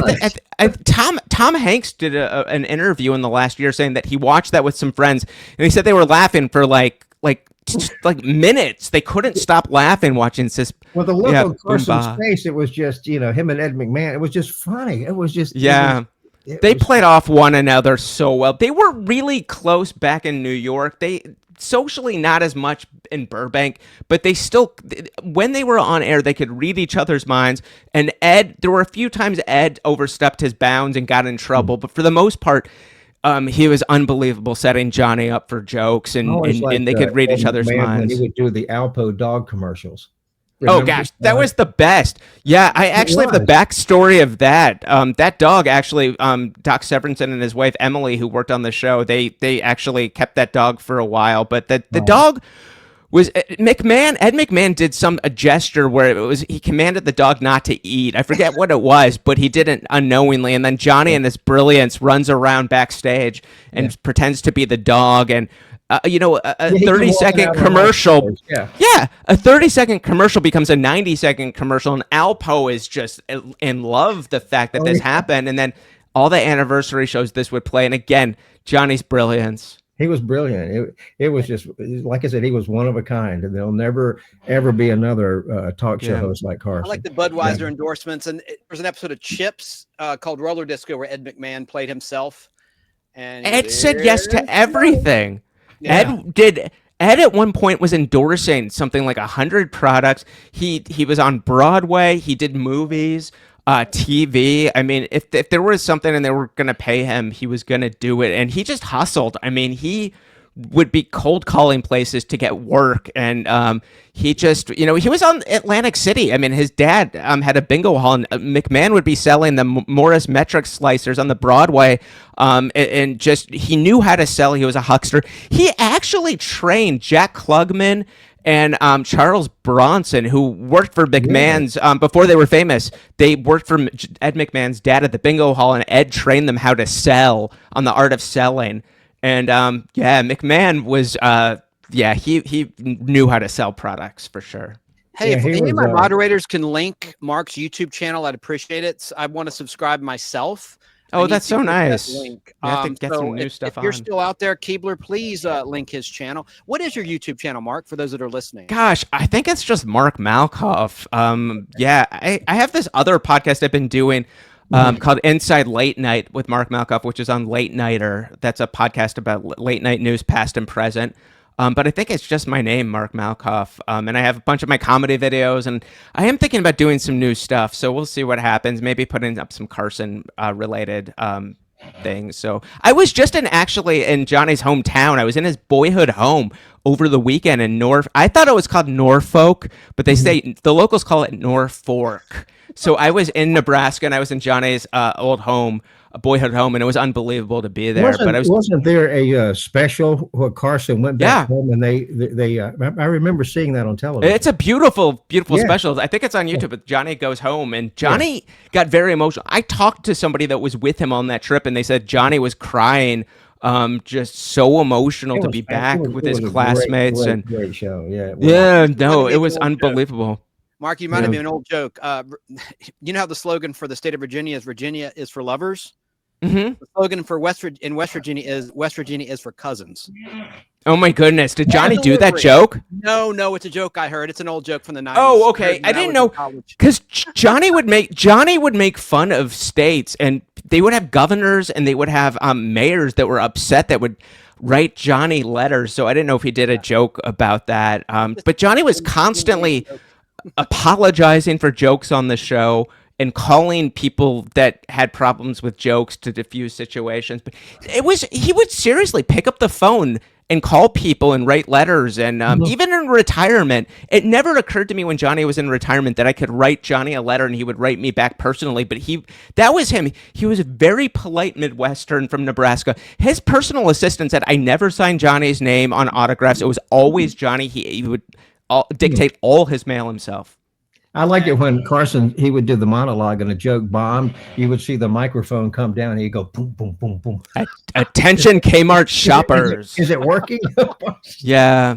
He was a master at that. It was a skill set that, by the time Johnny took over the Tonight Show when he was 36 years old, he had already been doing magic since he was 14, playing bingo halls, playing all over Nebraska. Then radio. So he had been performing at this point for 20 years. I mean, he was in Los Angeles locally doing the Carson Cellar, Carson's Commercial Break, Earn Your Vacation, 4 years on ABC doing Who Do You Trust? So by the time he took that gig, the Tonight Show gig, he had so much practice. He was ready to go. His second wife, Joanne, was the one that really talked him into it. He was convinced that nobody could replace Jack Parr, and everyone told him, don't take the gig. No one can replace Jack Parr. It took Johnny a little bit of time to figure it out, but once he did, oh my goodness, he really set the standard for how to do one of those late night shows. Excellent. Yeah, it was a fun show to watch the taping too. It was really I good. bet. I'm glad you got to be there. If he wasn't doing a sketch, normally after the monologue, he would stick around and take questions from the audience. Not always, but a lot of times. I remember the last few months he did that after the monologue. It wasn't televised. He said, anyone have any questions? And somebody asked him, Johnny, what are you going to do when the show goes off the air? And Johnny says, I'm going to become a Jehovah's Witness. So that's what Johnny said. That was his answer to the audience member that asked him that. So, but yeah, he drove himself to work too. He drove a Corvette. Ed McMahon. I saw the spot there at Burbank, and he drove to work every day. That's right. Ed McMahon had a limousine. Had a limousine drive him, and Johnny insisted on driving himself in his own Corvette. He had a DeLorean for a while. He would drive himself. He did not have a bodyguard. Johnny did for protection because there were lots of threats to his life. He did carry a legal gun, a concealed gun that he never had to use, thank goodness. Yeah. But yeah, Johnny was everybody I talked to that knew him told me that he was very Midwestern and not show busy. And you would not think that this guy, if you spent time with him, was one of the most powerful, richest men in television. He didn't carry himself like that. Well, final question, and this is from Bob in New York State. He's upstate New York there. Do you guys prefer the 90-minute Tonight Show or the 60-minute version of the Tonight Show? I loved when it was at 90 minutes. I thought the pacing was great. I do understand Johnny was getting tired, but I think with 90 minutes, there were so many interesting people in that last slot, and so many people that had books that became bestsellers because of Johnny, and just really some of the most interesting people that Johnny would give a voice to and make famous. And I think that the show, when it went down to 60 minutes, I think for me personally, I missed it. That's just me though. And later on, Carson, he took Monday off. He went down to, at one point, the last couple of years, he 4 shows a week.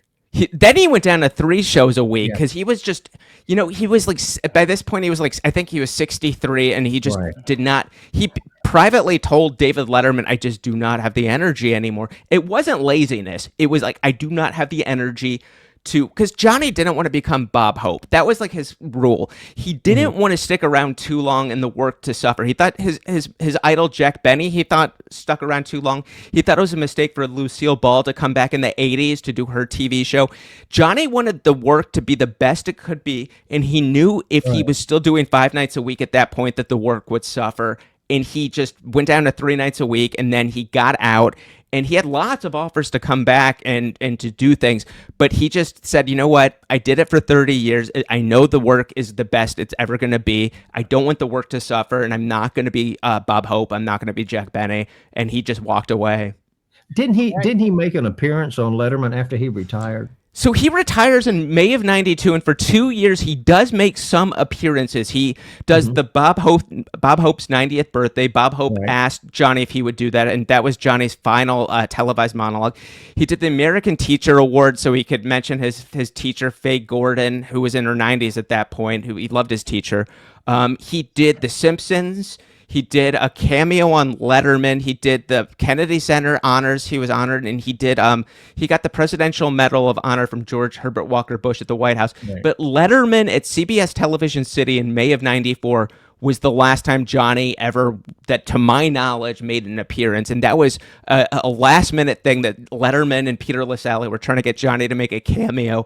And Johnny was very reluctant. And Johnny could not believe that everybody was on their feet. I mean, just they would not stop applauding and cheering. And Johnny just, it meant so much to him that he really was shocked how much the public missed him. Like Rich Little told me that he ran into Johnny in retirement, and Johnny said, Rich, you don't do me in your act anymore, do you? And Rich is like, Johnny, of course I do. It's the most popular thing I do. And he's like, people remember me? Right. And he's like, you're Johnny Carson.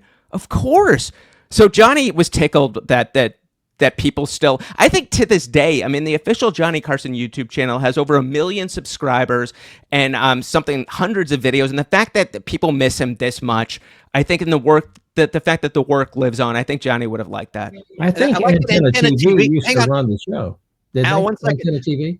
Yeah. Al, 1 second. We got to let Mark go in just a second. I keep saying that, and we go another 5 minutes. This is so much fun. I'm grateful. I don't want to take up any more time, but I'm so happy to be here. I didn't want to infringe on your time, but I was going to say I like that Antenna TV with the Carson estate for some time now, since I think 2016 has been airing the best of the Johnny Carson. I wish they'd update some more, but I know they sell home video sets. Maybe that's the logic. Or it's extremely hard to clear all the guests that people that have been on, and the music rights are so expensive that normally the music stuff is the first thing to go, unfortunately, from the broadcast. So a lot of times the musical guests are not included.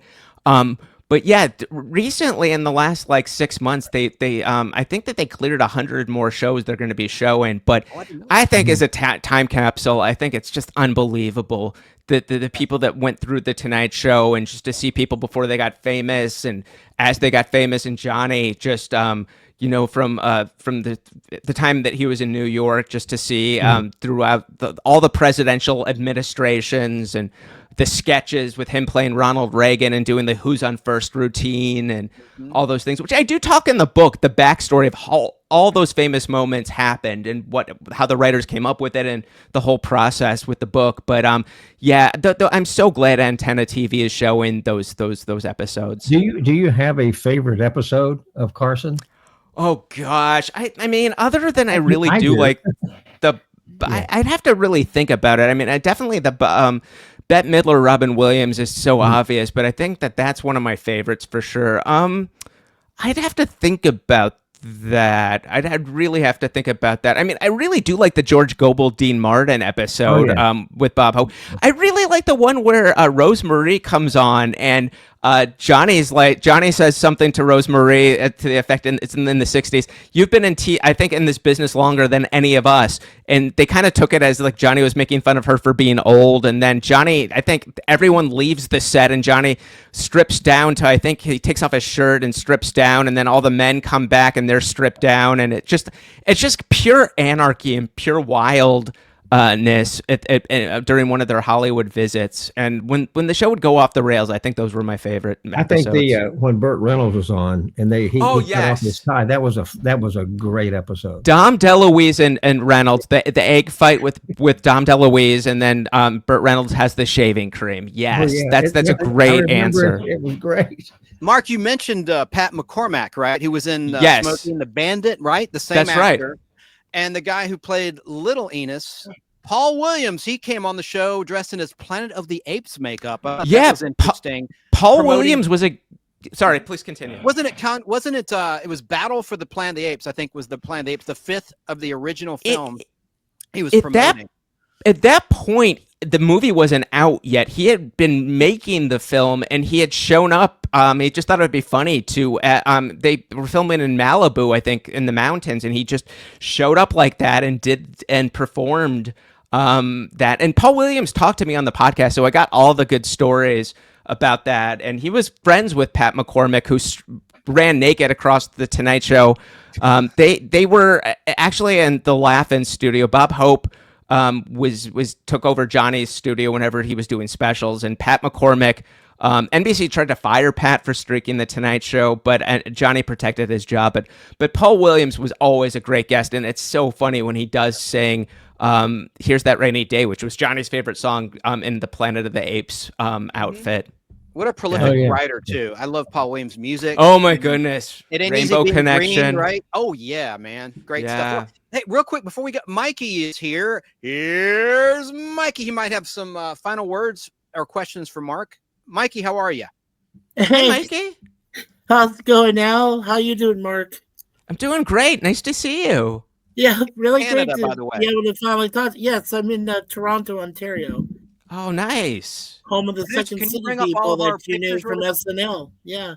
Oh, yeah. A lot of great people from Saturday Night Live. You're right. Yeah, definitely. Yeah. Mike Myers and Aykroyd and Gilda and Dave Thomas and so many people. Yeah, I got to meet Roy Scheider, one of the few SNL guys I met. Roy Scheider did all the making copies. And I saw him at an improv. I wanted to tell you the story. And afterwards I talked to him and I said, "What was your favorite?" He said Sting. When Sting came on, because Sting's my favorite all-time musical artist. Absolutely. And I saw him on a Toronto sidewalk once and waved to him and everything. But Roy Scheider was telling me, he was like, Schneider. I'm saying his last name wrong. I know him. But when he was there, he said Sting was the consummate professional. Like, he just went into the skit, not knowing what's going to happen. and Rob was very scared because he was like, okay, I got to do a really good thing with Sting, like Sting. And he goes, Sting-a-ling-a-ding-dong. Yeah, it was one of those. Yeah. Yeah, that was very early on. Rob Schneider wasn't really that famous. He was just starting out on SNL, so that was a big sketch.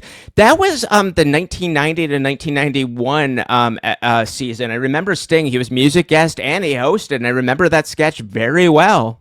It was it was funny. Yeah, the other funny one he did too was with Steve Martin when he plays Gold Sting. Oh. Okay. Yeah. That is a funny, hilarious one. All right. Well, Mark, I want to thank you for your time, and I hope I can interview you in the future. Oh, Chance, I'd love to come back. And Al and Mikey, it was really good seeing you. And you do such a good job. I'm honored to be here. I really am. Yeah, Mark, do you have time for one quick tell us question? Where you can go ahead. Tell us where you can. No, I was going to say because Suzanne. Oh, I'm so sorry. Sorry, Al. Sorry. No, Suzanne asked, "What was your ultimate favorite show?" My wife was asking, "What was your ultimate?" Oh, of Carson? Yeah. Oh goodness. Maybe what I think one of either Chance or Al was saying, maybe the Dom DeLuise, Burt Reynolds shaving cream battle and the egg battle. Yeah. I think that that's probably one of my favorite things that I can watch over and over again. That's an excellent question. I really appreciate that, Mikey and Susie. No That's problem. very nice. You're welcome. Thank Well, you it's so a much. pleasure. Thank you Yeah. so much, Mark. I'll Yeah. be in touch, Mark. And Thank you. Neat book. Mark, it was nice to see I you. really and talk appreciate to this. you. It was so much Thank you. fun. I'm Thank you. grateful. Take care. All right, bye. See you. Bye. Good night, Mark. Take Good care. night. God Bye. bless. Mikey, sorry that I didn't bring you on sooner. It's just I wanted to Oh. interview him solo, and then Don't Al worry. actually attended a taping, so I had to bring him on briefly. But how are you doing, Mike? I'm doing good. I'm doing good. Thank you for having me on. And Al, good to see you again. Nice sir. to see you, Mikey. Yeah. I missed you. I missed you all. Missed everybody in the chat. Yeah, I've been so doggone busy, haven't had a chance to do a show. Originally I'd started doing it weekly, Oops. and then There we go. weekly, and then bi-weekly. Now, gosh, it's been since Halloween, right? When we did our Halloween special. And then Yeah. I did the Addams Family special I did with producer Natalie behind the scenes. But Johnny Carson, I didn't mention this. He sadly, of course, died of emphysema, complications from smoking cigarettes. Like the cigarette box that you mentioned in the in your The remarks. one where He would with- actually smoke. He would actually smoke between commercial breaks. He would Yeah. hold a cigarette up under the desk. I did not know Yeah, that. but I do No, I knew that. perfectly remember when when Johnny when Johnny had his cigar box broken by Don Rickles. Yes, So that's then aired on Johnny- Tennessee. Yes. Yeah, so then Johnny, who had to get revenge, went on to Don Rickles' show, CP Sharkey, went on there and said, "You broke my," and it wasn't even planned. He just walks on the set because it's a live show, right? So he just walks on the set and tells Don Rickles right there, "Hey, you broke my cigar box, and I want you to replace it." I'll be right back. You Rickles gentlemen talk was- amongst yourselves. I have to use the little Okay, boys' room. all I'll be right. right back. All right there, Chance. Thank you. Yeah, So, so, Mikey, I mean, what that you- was what you- hilarious, Sal. Yeah, it was what- great. Mikey, what have you been doing with yourself lately? Well, not much really. I've been trying to finish my pop culture shows, Get Smart and the original series of Star Trek. And right now we're on season 3 of both shows. Okay. And I usually take about 2 days per week. Okay. And it's usually at random. I don't really pick my times or anything like that. Within the last month or so, we did have our Mikey Sues 4 channel, but unfortunately, a pickpocketer who happened to be a homeless person, he ended up stealing one of my wife's phones, and our whole channel was gone. Like he corrupted the. Well, I was going to ask you, did you ever do a podcast on your own? Have your own show? I've done 3 1v1s, which are still available on the Mikey Sues 4 channel, on the previous Right. Mikey Sues 4 channel. Some of them are my best friends. Curtis Selby is a great guy. We call him the Tired Midnight Blogger because he drives trucks cross country, does things. The other person I interviewed was my best friend, Larry Bartels. Okay. I'm only saying his last name once because Chances shares the same last name. And Larry and I have known each other for almost 50 years. I mean, that's one of the longest friendships I've ever been blessed to have in my life. And Larry knows pretty much everybody in music and Hollywood and everything. So I did not 1, but 2 1v1s with him because he unfortunately he did suffer a heart attack, so he had to get a stent and everything. Yeah, so I did interview him just after he got recovered. Everything was going good for him, and then the second time because we didn't see him for a while. So yeah, so he was interviewed by a friend of mine earlier tonight, Miss Charlotte. She's called Agent Charlotte Nightstar, the werewolf. Who wants to also interview Chance one of these days, probably sometime next year. But I want to mention that for you, Charlotte. And then I spoke to one of my friends who lives in Louisiana. His name is Jay. He has a beautiful wife named Leanna, and we just talked and talked. So yeah, I've done a few 1v1s, but nothing serious about podcasts. I'm hoping to do some podcasts next year myself. Good. Well, keep us posted when you do. Question for you, Mikey, from Bob, Joe Gutfeld, rather. Are you bummed that the Blue Jays lost the World Series? No, he's delighted. What a silly question. I like you, Bob. Joe Gutfeld, but come on. Of course, I'm bummed.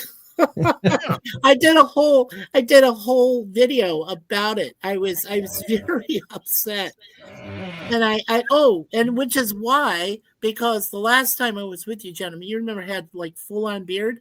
Well, I lost the bet, so after they lost Game 7, I went and just shaved off everything. Right. Everything. You did. One thing I should have done when Mark signed off, this was very unprofessional. I should have said, the book is? There it is. Johnny Carson. You know, you got to promote the book. I have several times during the interview, but when he signed off, I should have plugged it once more. So I'll do it now. The book is Love Johnny Carson. Yeah. One obsessive fan's journey to find the genius behind the legend. I would like to listen to his audio version of it. Yeah. Oh yeah, the audiobook version, that would be awesome. He's got an audiobook of it too. Yeah, he said so. Yeah, he has a great voice. And I didn't know he did stand-up comedy. I didn't know he worked with Letterman. I mean, what an accomplished career. And he's so nice. Mark is a very likable person. Yeah. Definitely. I'm sorry. And I like I said earlier, I did some research earlier before I came tonight to hear him, and it was just fantastic. Just sitting back and listening to the stories was just fantastic. Right. But I do appreciate you bringing me up the last minute so I could say goodbye to him, and my wife's beautiful answer or question there. That was great. Let me see. So one of the things I asked him in the chat was one of his amazing feats was he visited all 204 at the time 247 Starbucks shops in Manhattan in one day. He did that in one day and visited every single one of them. Yeah. Oh my gosh. I know. You know. Now we all like Laugh-In, and I'm glad that Mark mentioned Laugh-In, which was also recorded in Burbank. I love Gary Owens. Al's met Gary Owens. Oh yeah. He likes Gary Owens. I worked with Gary Owens at Music of Your Life. Yeah. And he was an on-the-air talent. Yeah. He worked the evening shift, and he worked like I think from 3 to 6. But I love remember that Richard Nixon, which Mark, our special guest, referenced earlier in the interview. Yeah. But I loved it was in 1969, I believe, when Richard M. Nixon, Milhouse Nixon, appeared on Laugh-In, and I think he was running for governor at that time. He'd already failed, of course, in 1960 to become president. He lost to, of course, JFK. He says, "Sock it to me" on the show. Fuck it to me. It's a preamble to.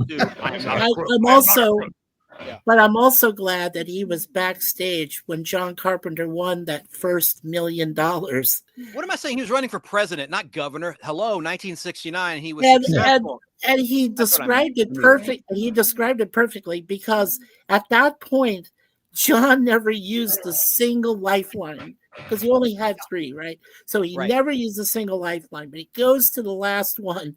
He says, "I just want to call my dad." He says, "Okay." So he calls his dad. He says, "Dad, I'm going to win the $1 million." Speaking of that, someone won the Mega Millions in the state of Georgia. I'm going to take this fake Tonight Show set off. My producer's about to blow a casket. She doesn't like it. Okay. So, what did you? Hey, Al, have you heard any update about the Mega Millions in terms of what city in Georgia someone won? What did they win? All I know is somebody in Georgia won, and it wasn't me. What did you say? Well, it wasn't me. I don't live there. Al, what did you say? What? Al, what did you say? No, I said somebody in Georgia won, but it wasn't me. Oh, did you? I didn't play. I don't play the Mega Millions because it's $5 a ticket. Yeah, we're in the state which of is Georgia. crazy. Okay, yeah. Bobcat Joe Gutfeld on YouTube says Nixon was on in 1968. Correct, because that would be when he ran for president as part of the campaign. Of course. Yeah. No, I didn't play, my brother. I did not play. Hey, I do want to play another clip of Johnny Carson if I could. Yeah, go for it. This is a great interview I referenced when I was talking with Mark. This is from 60 Minutes and the late Harry Reasoner. And then I have a couple movie reviews. We've already gone over 90 minutes, so I'm late. But it's my show. I'll go a little late if I have to. I hate that, though. But I've got I'm behind on the reviews. I have a review of Frankenstein, the new Frankenstein movie for A Man in the Seats and The Man in the Streets. And I he can also review it. Predator. I saw Frankenstein. Well, let's play his review first in a moment, and then we can hear what you thought. But here's another Johnny Carson. Sticking to the Johnny Carson story. It's JT, by the way. JT is the Man in the Seats. JT's Movie Reviews YouTube channel. But here's a 1985 promotion for Johnny Carson to stick with the late, great, best late night talk show of all time, Johnny Carson. TV18 is the late night location for laughs with The Tonight Show starring Johnny Carson. Don't turn in before you check tonight's guest lineup. That's The Tonight Show starring Johnny Carson tonight and every weeknight at 10:30 on TV18.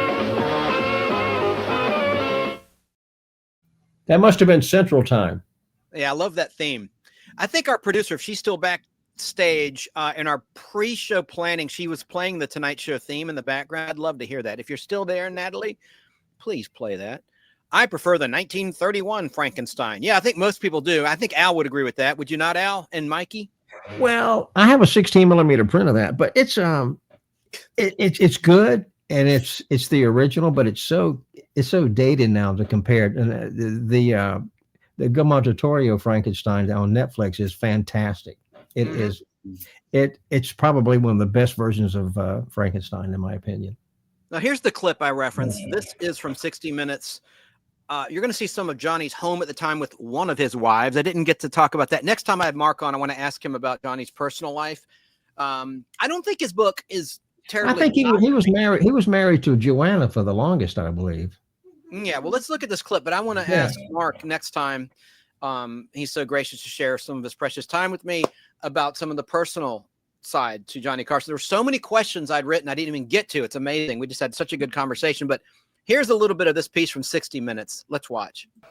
Carson lives like his peers among the entertainment elite in Bel Air, California. Though his 2-acre spread could almost be described as modest compared to the more lavish establishments that dot the neighborhood. Nonetheless, isn't it over the head a little bit of a Nebraska boy? I don't know. Well, look, it's a yard. So this is not a big yard. That's right. It's not a big yard. It's comfortable. It's nice. I like that. The fact is that he and his wife Joanna are among the more low-key, unaffected residents out there, with none of the flamboyance that Hollywood can sometimes spawn. Johnny spends most of his time at home, alone in his office, working, reading newspapers, writing, with his awards and mementos scattered about. His beloved drums close by, and tape jazz, always in the background. It was here that we sat down to find out what is Johnny Carson really like. Well, there's a stereotype of Carson. You know there is. Well, what is it? It is ice water in his veins. I had that taken out years ago. I went to Denmark and had that done. It's all over now. Shy, defensive. True. I can remember when I was in high school. If I pulled out my old high school annual book and read some of the things, people might say, oh, he's conceited, he's aloof. Actually, that was more shy. See, when I'm in front of an audience, it's a different thing. Why? I'm in control. That's a key to Carson, control. Professionally, he insists upon it. Socially, he can't demand it, so he retreats. He's uncomfortable. And the fact is that he is shy. There's Carson the performer, and there's Carson the private individual. And I can separate the two. A day in the professional life of Johnny Carson. The morning is given to reading half a dozen newspapers and magazines, looking for grist for the mill of that evening's monologue. He is a man of habit. And at 1 o'clock, the family cook, Lizette, gives him lunch in a brown paper bag. Then into the garage and his Mercedes sports car for the 40-minute drive to beautiful downtown Burbank and the NBC factory. No chauffeurs, no entourage. Someday your prince will come. 5 minutes after he arrives, he sits down with Fred de Cordova, the Tonight Show's producer and his good friend, to talk about that evening's guests. She's going to talk to a turtle, a bird, a dog, and a cat. This is our normal opening. Normal opening guest. That's right. And that's... She thinks they actually talk to her. Well, you can't say mind reader, but she's an animal analyst. Mm-hmm. gets in the mind. Well, she's on the right show. Yes, Animal's right. After she finishes with the turtle, will you have her go talk to the staff? Dangerous wild animal. At about 5:10, his sidekick, Ed McMahon, shows up. Dangerous wild animal. I never like to meet the guests beforehand. What the hell is this for? That's for the show tonight. We have a lady who's going to analyze these cats. I never meet the guests before the show. I know, it's a mistake. She won't do the show unless she meets you first. Well. Look at that. Okay. Incidentally, these people are from 60 Minutes, and they want to know about the finances on your house. Okay. Ed, you once said some nights he doesn't have it. Something may have gone wrong in his life. I try to pull him out of it. Yes. Explain. Well, he's had a couple of marital problems along the way, as we all have, and when he carries those with him into the studio, you can feel it. One night we're on the air, and I know he's particularly upset about a personal problem, really upset, and he didn't want to do the show. He didn't have it. He was like kind of fighting with himself, but he knew he had to go down and perform. So I left him, knew he was in that mood. He got down and he did the monologue that was all acceptable. He got to the desk, and now he had a chance to relax and not really get started. And you may have seen nights when it looks like he's playing around with things. He doesn't want to bring the first guest out. He wants to do something else. So I looked at him and I said, "Oh, your eyes are really dancing tonight." And he said, "What?" I said, "Your eyes are really," of course they weren't dancing. When I got him started, I said, "They're dancing." He said, "What do you mean they're dancing?" I said, "Well, look at them." He said, "Well, your eyes are dancing." And that was the whole thing. You know, we did 7 minutes on Our Eyes Are Dancing. But that changed his mood and the show was fine. Do you get sensitive about the fact that people say he'll never take a serious controversy? Well, I have an answer to that. I said, now, tell me the last time that Jack Benny, Red Skelton, any comedian, used his show to do serious issues. That's not what I'm there for. Can't they see that? But you're not... Why do they think that just because you have a Tonight Show that you must deal in serious issues? That's a danger. It's a real danger. Once you start that, you start to get that self-important feeling that what you say has great import. And you know, strangely enough, you could use that show as a forum. You could sway people, and I don't think you should as an entertainer. He studies tapes of old shows at home, for Carson is a perfectionist and a very competitive man. Yeah, there are hazards in that, of course. There are good qualities about and there are bad qualities. I mean, being too competitive, I think, sometimes is a bad thing. I don't think it's being competitive in your work is so bad. I think if you get too competitive in other things outside of your work, that can be a hazard, because then you might not enjoy them as much as you should. It's like going out and play tennis. I found that most celebrities, especially in the public eye, have a far greater opinion of their game than their actual talent. They like to think they play better than they do. The man speaks the truth. Nice return. He's only played the game for 4 years, and it shows. But he is earnest about it. What, are you waiting for your pacemaker to start? That thing's got to kick in just about when you serve. He says he uses tennis, which he loves, as a kind of therapy to help get rid of his aggressions. And that goes double for his drums, a gift from Buddy Rich.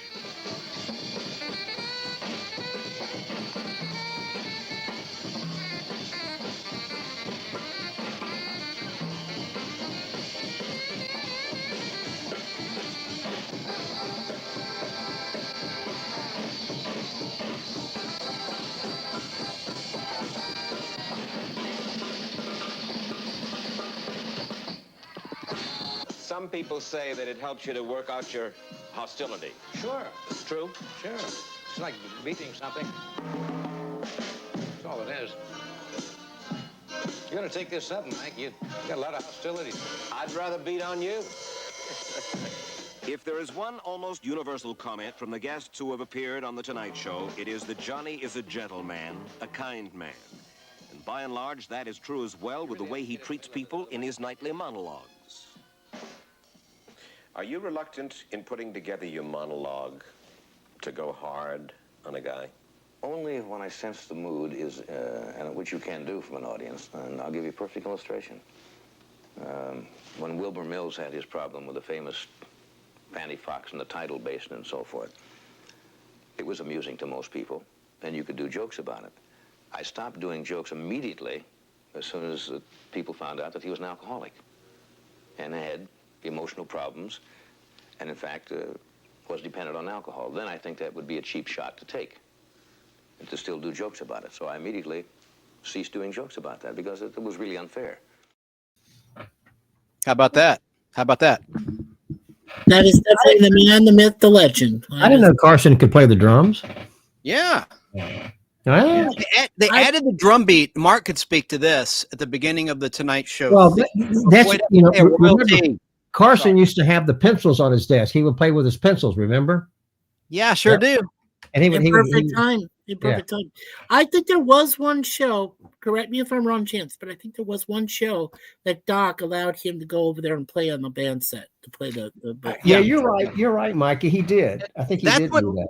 Letterman did a takeoff on the pencil. Remember, he'd throw the pencil behind him and shatter the fake glass pane. Yeah, starting with the I love that. Yeah, I think that. Yeah. And I didn't mention this to Mark, but as you guys know, and you mentioned this in your comments, Mikey, that a stand-up comic made it when he appeared on the Tonight Show, like a Jerry Seinfeld, and Johnny invited him over to the desk after his set was through. Absolutely. That was like the salute that you made it, kid. Welcome to the show from Johnny himself. You know, David Steinberg was on his show a lot. Yeah. He was really good.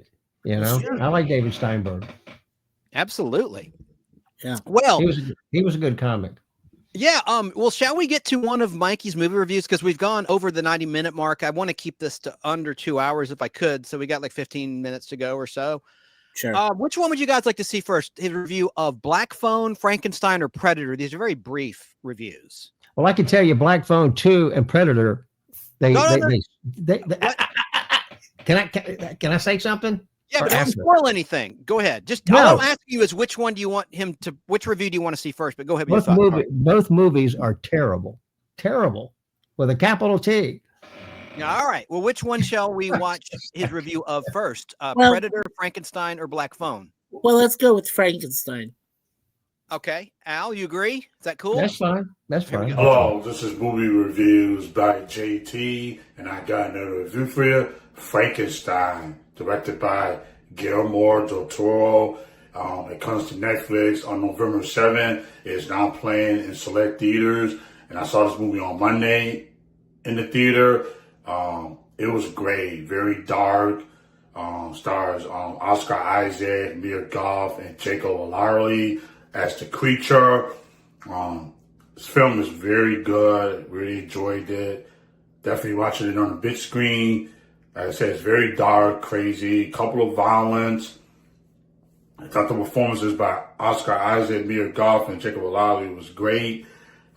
Guillermo del Toro does a great job directing this film and everything. And I had a blast watching this movie in the theater and everything. And I'm probably gonna watch it again and so when it comes to Netflix next month. But this film was great. I enjoyed it. I had a good time watching it. And start telling the story. And start Victor Frankenstein played by Oscar Isaac. And stuff when he made his the creature and everything, Mia Goth and everything. And yeah, she was great and everything. Other people, Christoph Waltz is also in the movie as well. He also does a phenomenal job and everything. And yeah, this film is my favorite of the year and everything. And I can't wait to watch it again and everything. And yeah, it's 2 hours, but the 2 hours went by very fast and everything.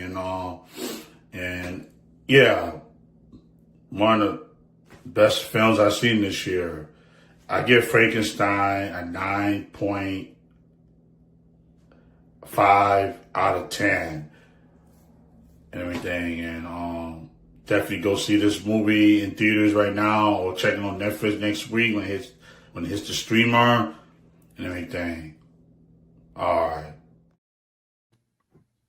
If he had a nickel for every time he said and everything, he'd be a multi-billionaire. But he rated it 5 out of 10. If he really liked it, it should be at least an 8 out of 10. He said 9. No, he said 9.5 out of 10. He said 5 out of 10. No, he didn't. No, I heard 9.5, Al. Mikey's right. Yeah. All right. I stand corrected. Okay, so Al, you hated it. No, I love Frankenstein. Oh, okay. Well, I said Frankenstein was fantastic. I mean, the cinematography, the set design, the way it looked, the way it sounded. It's probably one of the best versions of Frankenstein I've seen in an awfully long time. Have you seen Predator? The new Predator? Yes, I saw. I tell you a story about that. I went to see the movie Nuremberg with Russell Crowe. Today is what, Friday? I went Wednesday. This is Saturday. No, I went Thursday. Excuse me, I went Thursday because I didn't have to sit the dogs Thursday. Anyway, so I went and saw Nuremberg at 1:00 at NCG in Snellville, the newer theater. And then I was leaving, excuse me, and I saw the manager, Dennis, and he said, "Come into the Clips Theater. I'm going to show you a demonstration." You know, the Clips is the really nice theater with the big sound, and he showed me a demonstration of the sound in there, which is fine. And then some people started coming in to see Predator. He says, "You want to see Predator? Make it a double feature?" And I said, "Sure." So I sat down and watched Predator. And the first 30 minutes of Predator is okay. But after that, it just went downhill. And it kind of turned into a kid's movie. It's released by 20th Century Fox, is owned by Disney. And Disney kind of made it soft. They kind of made a kid's movie out of it, in my opinion. It's not very good. Did you see it yet, Mikey? No, I haven't seen it yet, but I did hear a quick review about Tron Ares from my friend Larry. Well, let's stick to Predator. Let's stick to Predator real quick. Okay. Hold that thought. I'm going to play the review of Predator. Schwarzenegger Predator was fine. I like that one years ago. Okay. Yeah, sure. Hello, this is Movie Reviews by JT, and I got another review for you. Predator Badlands, directed by Dan Trachtenberg, who directed Prey and Predator Killers of Killers. Predator Badlands was great. I really enjoyed it. A lot of violence, even though it was PG-13 and everything, but it still was a great film. Which it was rated R though, but everything. It was a blast. I had fun watching this movie tonight in the theater. Actually, the first time I actually saw a Predator movie in theaters. That was great. He does a great job, Dan Trachtenberg, with this film. He's 3 for 3. I can't wait to see what else they do with the Predator franchise, more films.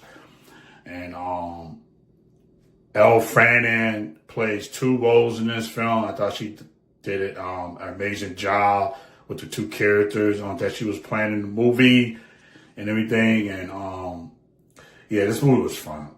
Start to finish, I had a blast. Crazy. It had some funny moments in there too, a little bit. And it's also a mid-credit scene. Everything it sets up for a sequel. But I really enjoyed this film a lot. And everything. And I definitely can't wait to watch this film again when it comes to streaming very soon. And everything. And definitely go see this movie in theaters this weekend. It is great. You're gonna have a blast. If you're a Predator fan of the Predator movies and stuff, you're really gonna enjoy Predator Badlands and everything. I give Predator Badlands a 9.8 out of 10. Definitely go see this movie this weekend in theaters. So that's my review for Predator Badlands. All right, bye. Yeah. Wow. 9.8 out of 10? Let me talk. All right, Predator. I'm not a fan of Predator. I'm not a comic book fan, but the movie started out okay. It had this huge battle scene between the 2 Predators. That was really good. And the sound is really fantastic in the movie. I'll give it that. It's got great sound. But after about 45 minutes into it, it turns into a buddy movie because Elle Fanning, she plays 2 different parts. She plays the one that's lost her legs in a battle, and she also plays her sister. The sister of her sister is really evil. So anyway, and so the Predator straps her on his back and carries her around because she has no legs, and they're trying to find her legs in a previous battle scene, which they finally do. But it turns into a stupid buddy movie, and it just gets totally boring. I mean, and the only other fight scene and the action scene is near the end. Anyway, I didn't care for it. But all can't like the same thing. There's your classic line. I would give it a 3 out of 5. Woo. Well, 3 out of 5 is not bad. Well, I mean, it's enjoyable, I guess, but it's not. It's a movie I'll never watch again. Now, Nuremberg is fantastic. Russell Crowe will get an Oscar for that movie. I rate that is one of the best movies of the year. Mike, have you seen any of these movies, Nuremberg or Predator, or any of them? You and your wife? No. With the last film we got to see was Weapons. I consider it the best horror film ever made. Weapons is fantastic. Weapons is an excellent movie. So I still haven't seen it. Al says it's not a horror film. You guys? Well, agree? it's kind of it's a cross. It's really funny. It's really a thriller. Read the descriptions. Well, I'm just going to say real quick. If you read the descriptions about it in IMDb, it says it's called a witch horror, a comedy, a mystery. All of these different genres of film are all in this one film. And I'm not spoiling anything. Well, you could call it a zombie movie. You know what I'm saying? It's a zombie movie in a way, too. Sure. Give it away. I'm not going to give it away, but I will add one thing. Yeah. No, I'm not giving it away, but I would add one thing. The director, if he does the second one, he needs to put in Yakety Sax, the Benny Hill theme, because it fit the film perfectly. It would have fit it perfectly. That's what my wife said. So. All right. Now I have triple duty for JT. This is Black Phone. Do you see this one, Black Phone 2? I saw it. No, I have not seen it. All right, look. Here's another review from JT. I'm going to send him a lot of extra popcorn. He works for popcorn. He's the man in the seats. JT, take it away, and let's count how many times he says. Terrible movie. Terrible. Let's count how many times he says and everything. Terrible movie. With the correct count. 1, 2, 3. I was bored. Hello, this is Movie Reviews by JT, and I got another review for you. Black Phone 2, the sequel to the 2022 film, directed by Scott Derrickson, who also returns. Ethan Hawke returns as the grabber. Mason Deans returns. Madeline McGraw returns as well. The sequel was great. The Black Phone 2 was great. More supernatural this time. Nightmare on Elm Street vibe to it. And Ethan Hawke is still terrifying as the grabber. Mason Deans is still great as Finley. Madeline McGraw as Gwen. She more focused this time, her character. She doesn't knock it out of the park again. I really enjoyed the Black Phone 2 a lot, much as the first film. Creepy, scary, edge of my seat the whole time in the theater and everything. And I actually like this film a lot. Actually, I'm glad it actually went more supernatural this time. I still enjoyed the first film. I enjoyed this sequel as well and everything. And all the performances are still great and everything. Now, if it's better than the first film, no, but I enjoyed it as the first film, though. And I think the first film is still better. But I actually kind of glad they actually went more supernatural this time in the sequel and everything. And I really enjoyed this film a lot. I hope everybody else enjoyed it too this weekend in theaters. Definitely check this film out in theaters. So if you loved the first Black Phone movie, you're definitely going to enjoy the sequel to Black Phone 2. And I had edge of my seat the whole time. Scary, creepy stuff they do in this film and everything. And it's a great film and everything. I give the Black Phone 2 a 9 out of 7. Good, crazy, scary, and everything. So that's my review for the Black Phone 2. All right, bye. All right, can I talk a minute? Yeah, a 9 out of 7. That's a new one. Yeah, it's terrible. That's terrible. He likes everything, though. I've never seen him not like anything. All right. The first Black Phone is really good. It's terrific. The second one is Mason Thames, and he's the lead character, but the movie centers around his sister, who starts having these stupid dreams about, what happened. And when they made the movie, they shot the dream sequences in Super 8 film, and it looks so grainy when it, I don't know why he did it that way. I guess to give it the impression it's a dream sequence. So apparently she was dreaming. Of course, in the first one, Ethan Hawke's character, the grabber, was killed. And her dreams can bring these dead people back to life to wreak havoc on people still living. It doesn't make any sense. It's stupid. And what happens is all the boys that the grabber killed in the first movie was buried in a lake. And so she has a dream. They're all in the lake. And so they go out there and they break the ice up and they see these bodies down there.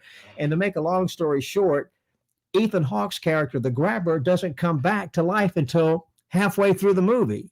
He probably just needed a paycheck to do this stupid movie. And so what happens is the dead boys come back to life, and they come back and wreak havoc on the grabber. In other words, they kill him and drag him back into the lake. It doesn't make any sense. The movie should have never been made. Sounds like it's a mess. It's fantastic. The first one is really good. And the characters, it's poorly written, poorly acted, in my opinion. And Mason Thames, who was in the original one, I think he just walked through this. He wasn't in it a whole lot. It was his sister having these stupid dreams and then acting out in bed like the grabber's getting her and she starts bleeding and all this other bullshit. It was just, I was bored to tears. Are there jump scares in the movie? Well, it's got some jump scares. I'll give it that, but jump scares don't make a good movie. I don't like jump scares. I don't care for them. It's just, you can't, the premise of the whole movie didn't make any sense to me. And it looks nice on screen. There's two things I liked about the movie. I'll give you this. All right, the movie opens up in 1957. That's when, apparently it happened. And it's a Universal movie. And so it opens up with the classic 1982 Universal logo, the one you don't ever see anymore. And that was great. And the whole movie takes place in Colorado in the snow. And I do like movies with snow, and that looked pretty cool. I mean, I like being in the snow all the time. Yeah, like The Shining, yeah. Yeah, and so I enjoyed that part of it. But the story and stuff just didn't make any sense to me. Or like The Empire Strikes Back on the Hoth ice world of a Hoth. Yeah. But I like movies with snow, and I like movies with trains, believe it or not. But, that part of the movie I enjoyed because the whole thing, they're out in the snow and there's snowstorms and stuff. And it's so I kind of enjoyed that part of it.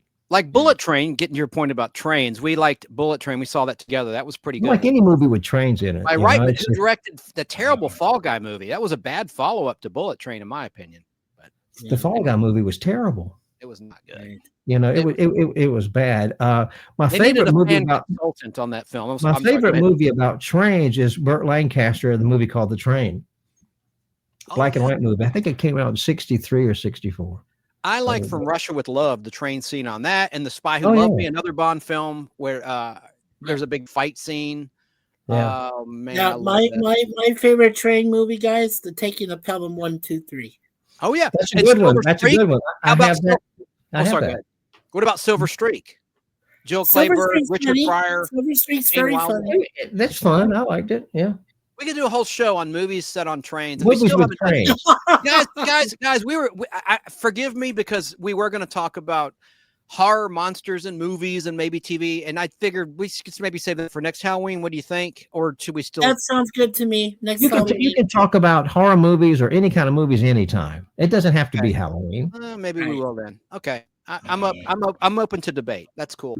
All right, guys. Well, speaking of monsters, the other day I got to play a Lugo Man in a way, and I can talk about this because it's already aired. There's a YouTube channel has 1.5 million subscribers. If you look up Guess the Asian, I was a contestant on this show. I was paid to do it, and they let me keep my costume. Mike, do you know what a Lugo Man is? No, I really don't. I'm going to play a clip then. This is what a Lugo Man is, and I'll come back as a Lugo Man. Okay. Let's watch.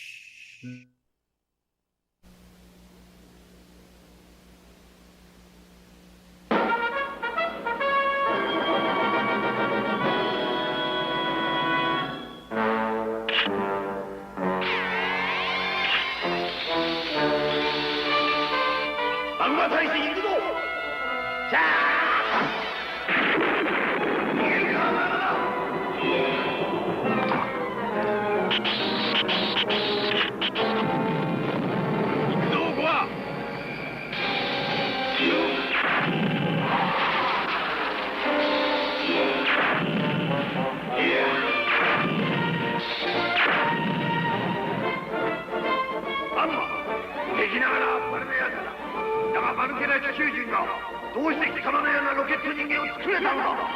黙れ。もう一つ高子は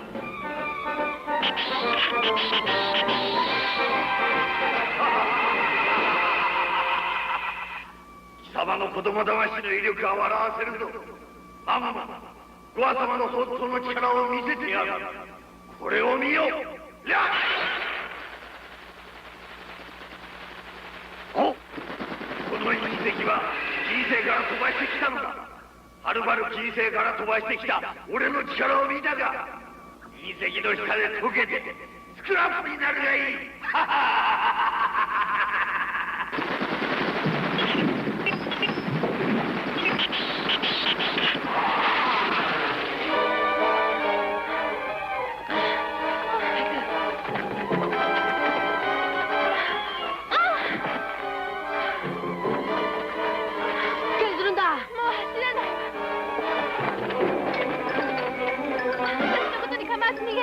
タム、リナさんを頼む。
守君もガムも大勢を相手によく戦ったね。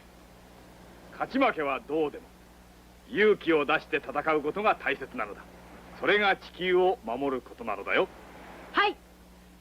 大変よ。日本が大変なのよ。ゴアの命令で怪獣アルンが暴れているの。アルン。 I'll attend to that immediately. Please let me assist.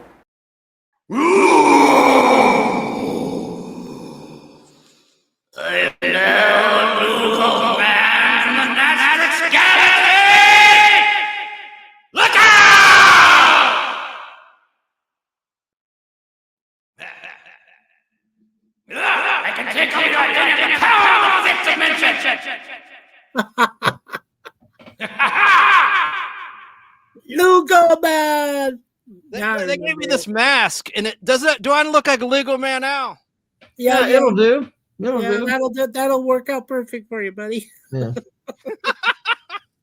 If Mark's still watching, he's like, I agreed to do a podcast, an interview with a madman.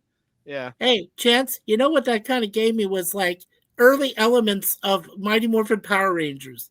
That was what it was loosely based on. This is the original. This was released on July 4th of all days, Independence Day in the USA, 1966 in Japan, and then Ted Turner's WTCG Superstation, later WTBS, imported it after the success of Star Wars in the movie theaters starting June of 70. Yeah, I was working there when we had it. Yeah, I have all 52 episodes. I put all 52 episodes, which is okay with copyright on my YouTube channel, The Nostalgic Podblast. It's a good little show. There's 52 half-hour episodes. And it's about this alien Rodak who wants to take over the Earth, and he sends monster after monster, giant monsters about 50 feet tall to terrorize us. It's like Godzilla. It's like Ultraman, Spectre-Man, that sort of thing. Yeah.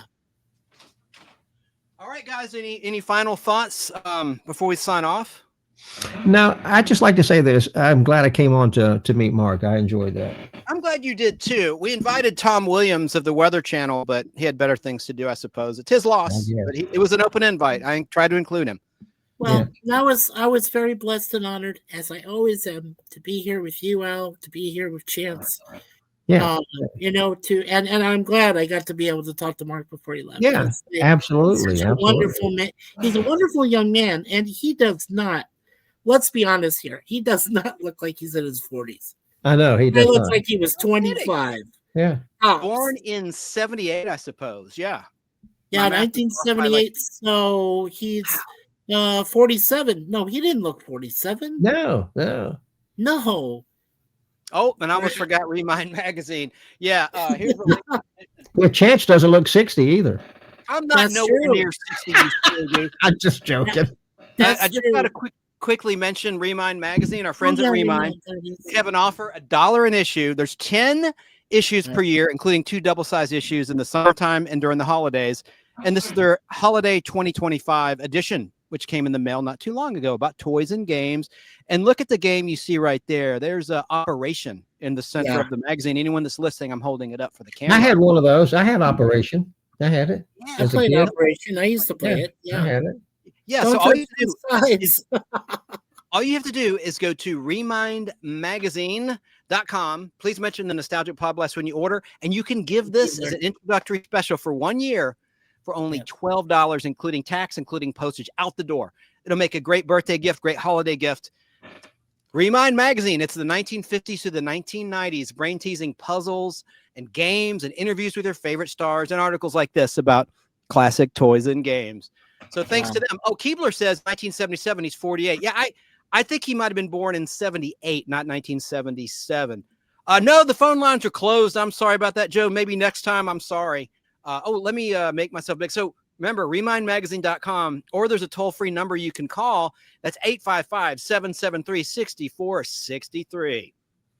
People think he spent a hell of a lot more than $12. And look, the cover price is $5.99 if you go to Barnes & Noble plus tax. The $12 is only for the first year. Only for the first year, and then it goes to $24, but still a big savings.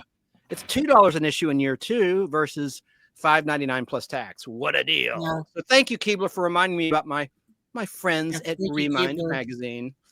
Yeah, right. And Joe, I just want to say quickly, remember, I just turned 60 back in September. I still don't look 60, so. You don't look 60. There you go. Good genetics. I'm trying to play. There we go. I can't believe I managed to hit the right button on StreamYard there and show the camera. You got it there, buddy. You're doing well. Thank you. Well, can I give a shameless plug? Of course. All right, I'm going to do a podcast tomorrow on one of my favorite war movies, Is Paris Burning, around 3:00 here on YouTube, and Al's Place, and also Film and Movie Enthusiast, and also Twitch. Keebler, will you please? I know you put Mikey's YouTube channel up. Please put Al in the comments. I know you probably did before. Look at the chat when I'm sorry, I'm in the moment, and that's okay. That's fine. That's fine. Frustration with people behind the scenes when I'm not perfectly centered. I just get caught up in the moment. So sorry about that, everybody. If I looked on, no worries. Well, I'll tell you, that was a fantastic interview with Mark. He's the best. It's all him, of course, and what an accomplished young man. I mean, I'm in awe. I can't wait to finish reading his book. I just began it recently, a couple days ago, and I got so busy, but I'm going to finish it. These are out of print now, but I've had this for 25 years. Nice. Oh, wow. I don't know. Oh, Johnny Carson. Yeah, that you showed. Yeah, and Mark has it too. Thanks, of course. Keebler. Yeah. Keebler, yeah. Anyone that wants to subscribe to Al Hardee's YouTube channel, it's Hardee Entertainment Al's Place. Now it's just Al's Place now. And by the way, those who are listening at Fistful of Radio out of Atlanta or on Apple or Spotify or Podbean, if you want to see the show, the easiest thing to do is Google search the Nostalgic Podblast. That's 3 words. And at the top of your Google search, you'll see the YouTube channel. But make sure once you click that, you click the live tab and you can see the live show. And you'll see a thumbnail image of my guest, Mark, with his book. And speaking of his book, the title of his book, I had a delivery notice. A comic book I ordered just came in the mail, but I digress. Yes. Mark Malkoff is the author's name. His last name is spelled Malkoff, like milk, but Malk. Malkoff. That's kind of a cool name, Markoff. Yeah, Mark Malkoff. And his book is titled Love Johnny Carson, One Obsessive Fan's Journey to Find the Genius Behind the Legend. and I'll put that up on the screen. I'm going to play us off with the classic Tonight Show theme. Joe Gold, I keep calling him Bobcat. That's his YouTube handle, Bobcat Joe Gutfeld. He's not a content creator, but he's a nice guy. He follows the show. I appreciate his support. He says Macy's on 34th Street in New York City just opened up a pop-up store where you can play old school video games because they will have Pac-Man balloon in the parade. All right, cool. Well, Thanksgiving's around the corner. I did a Thanksgiving show last year. I don't think I'm going to do one this year. I was thinking about talking about our favorite pies because pie is a dessert served at Thanksgiving time. But I don't know if I want. Thanksgiving is kind of a boring topic, don't you think, Al? Well, my favorite pie is pumpkin pie, but I like all kinds of pies actually. I love Thanksgiving. Don't get me wrong. I just don't think it's a good topic for a live podcast or podblast. I did it last year, and I showed some classic Thanksgiving Day parades in New York City and some specials like the Peanut Special. But once you've talked about it, you've talked about it, right? I don't know. Maybe every other year I'll do one. I don't know. Yeah, but to quickly make you smile, my wife and I, we went to see the guy who played McLovin back in the Grey's Anatomy thing. He was in Thanksgiving, which is a horror film. Thanksgiving, the horror film, was very, very good. I wasn't even aware of a Thanksgiving horror film. That's pretty novel. That's pretty original. Yeah, it was called Thanksgiving. It's called Thanksgiving, yeah. And of course, everybody knows about Turkeys Away, the WKRP in Cincinnati Thanksgiving 1978 classic episode, which also Antenna TV plays along with reruns of the Johnny Carson Tonight Show. True. But, and that actually aired originally. I've mentioned this probably 10 times. It didn't even air in Thanksgiving November month originally. It aired before Halloween on October 30th, 1978 on CBS. The classic Turkeys Away season 1 episode of WKRP in Cincinnati. So, we are, there's 2 anniversaries I realized we are also still celebrating. Of course, I think we mentioned it before, the 40th anniversary of when Back to the Future first came out on movies. And A View to a Kill back in 1985, the final Bond film that featured Sir Roger Moore. 40 years old. So, yeah. Sorry about that feedback. So, no worries. So, two great anniversary, 40 years.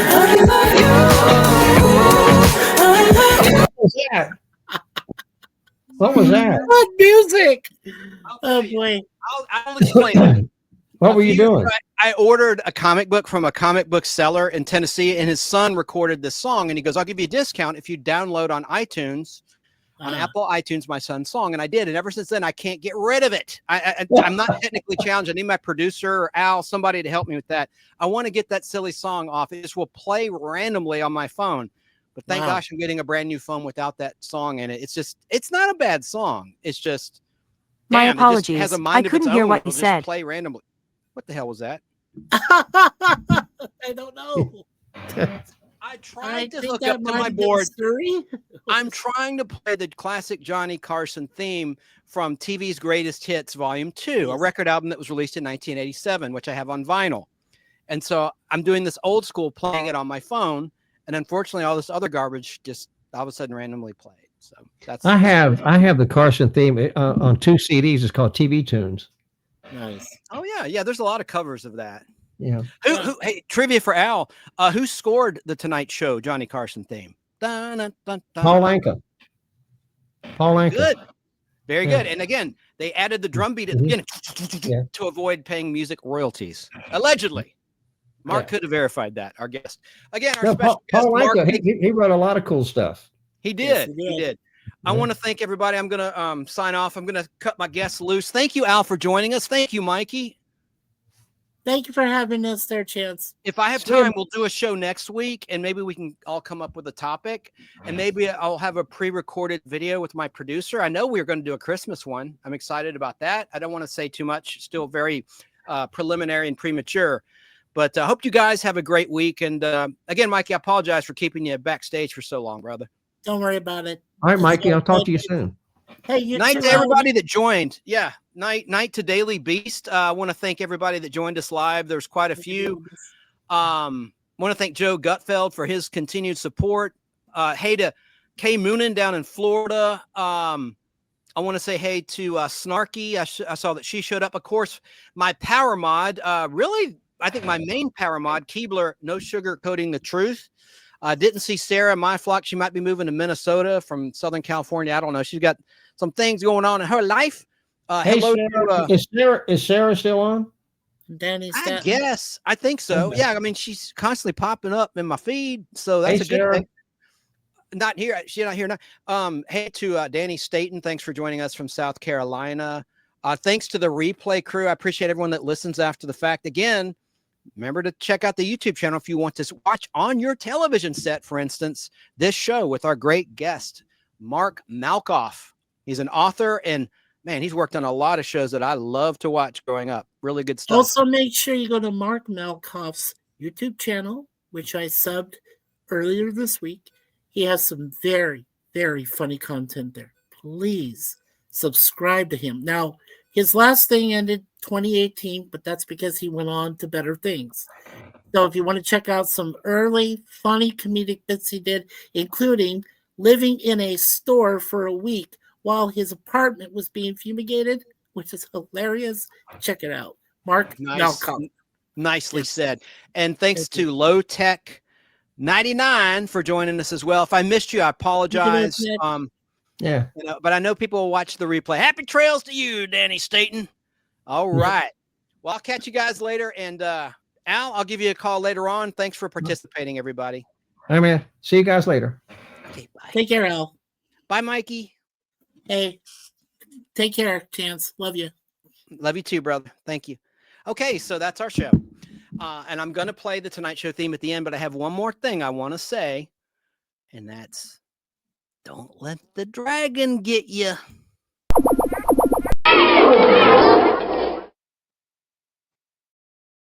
You just keep on living and keep on smiling. Good night from the Nostalgic Podblast. Stay tuned. You'll hear the Tonight Show theme after this. Slipping away, isn't it a pity? Didn't find time to call. Ready or not, gonna make it to the city. This is the night to go to the celebrity ball. I just want to celebrate another day of living. I just want to celebrate another day of life. Had my hands on a dollar bill, and the dollar bill blew away. But the sun is shining down on me, and it's here to stay, yeah, yeah. I just want to celebrate, yeah, yeah. Another day of living.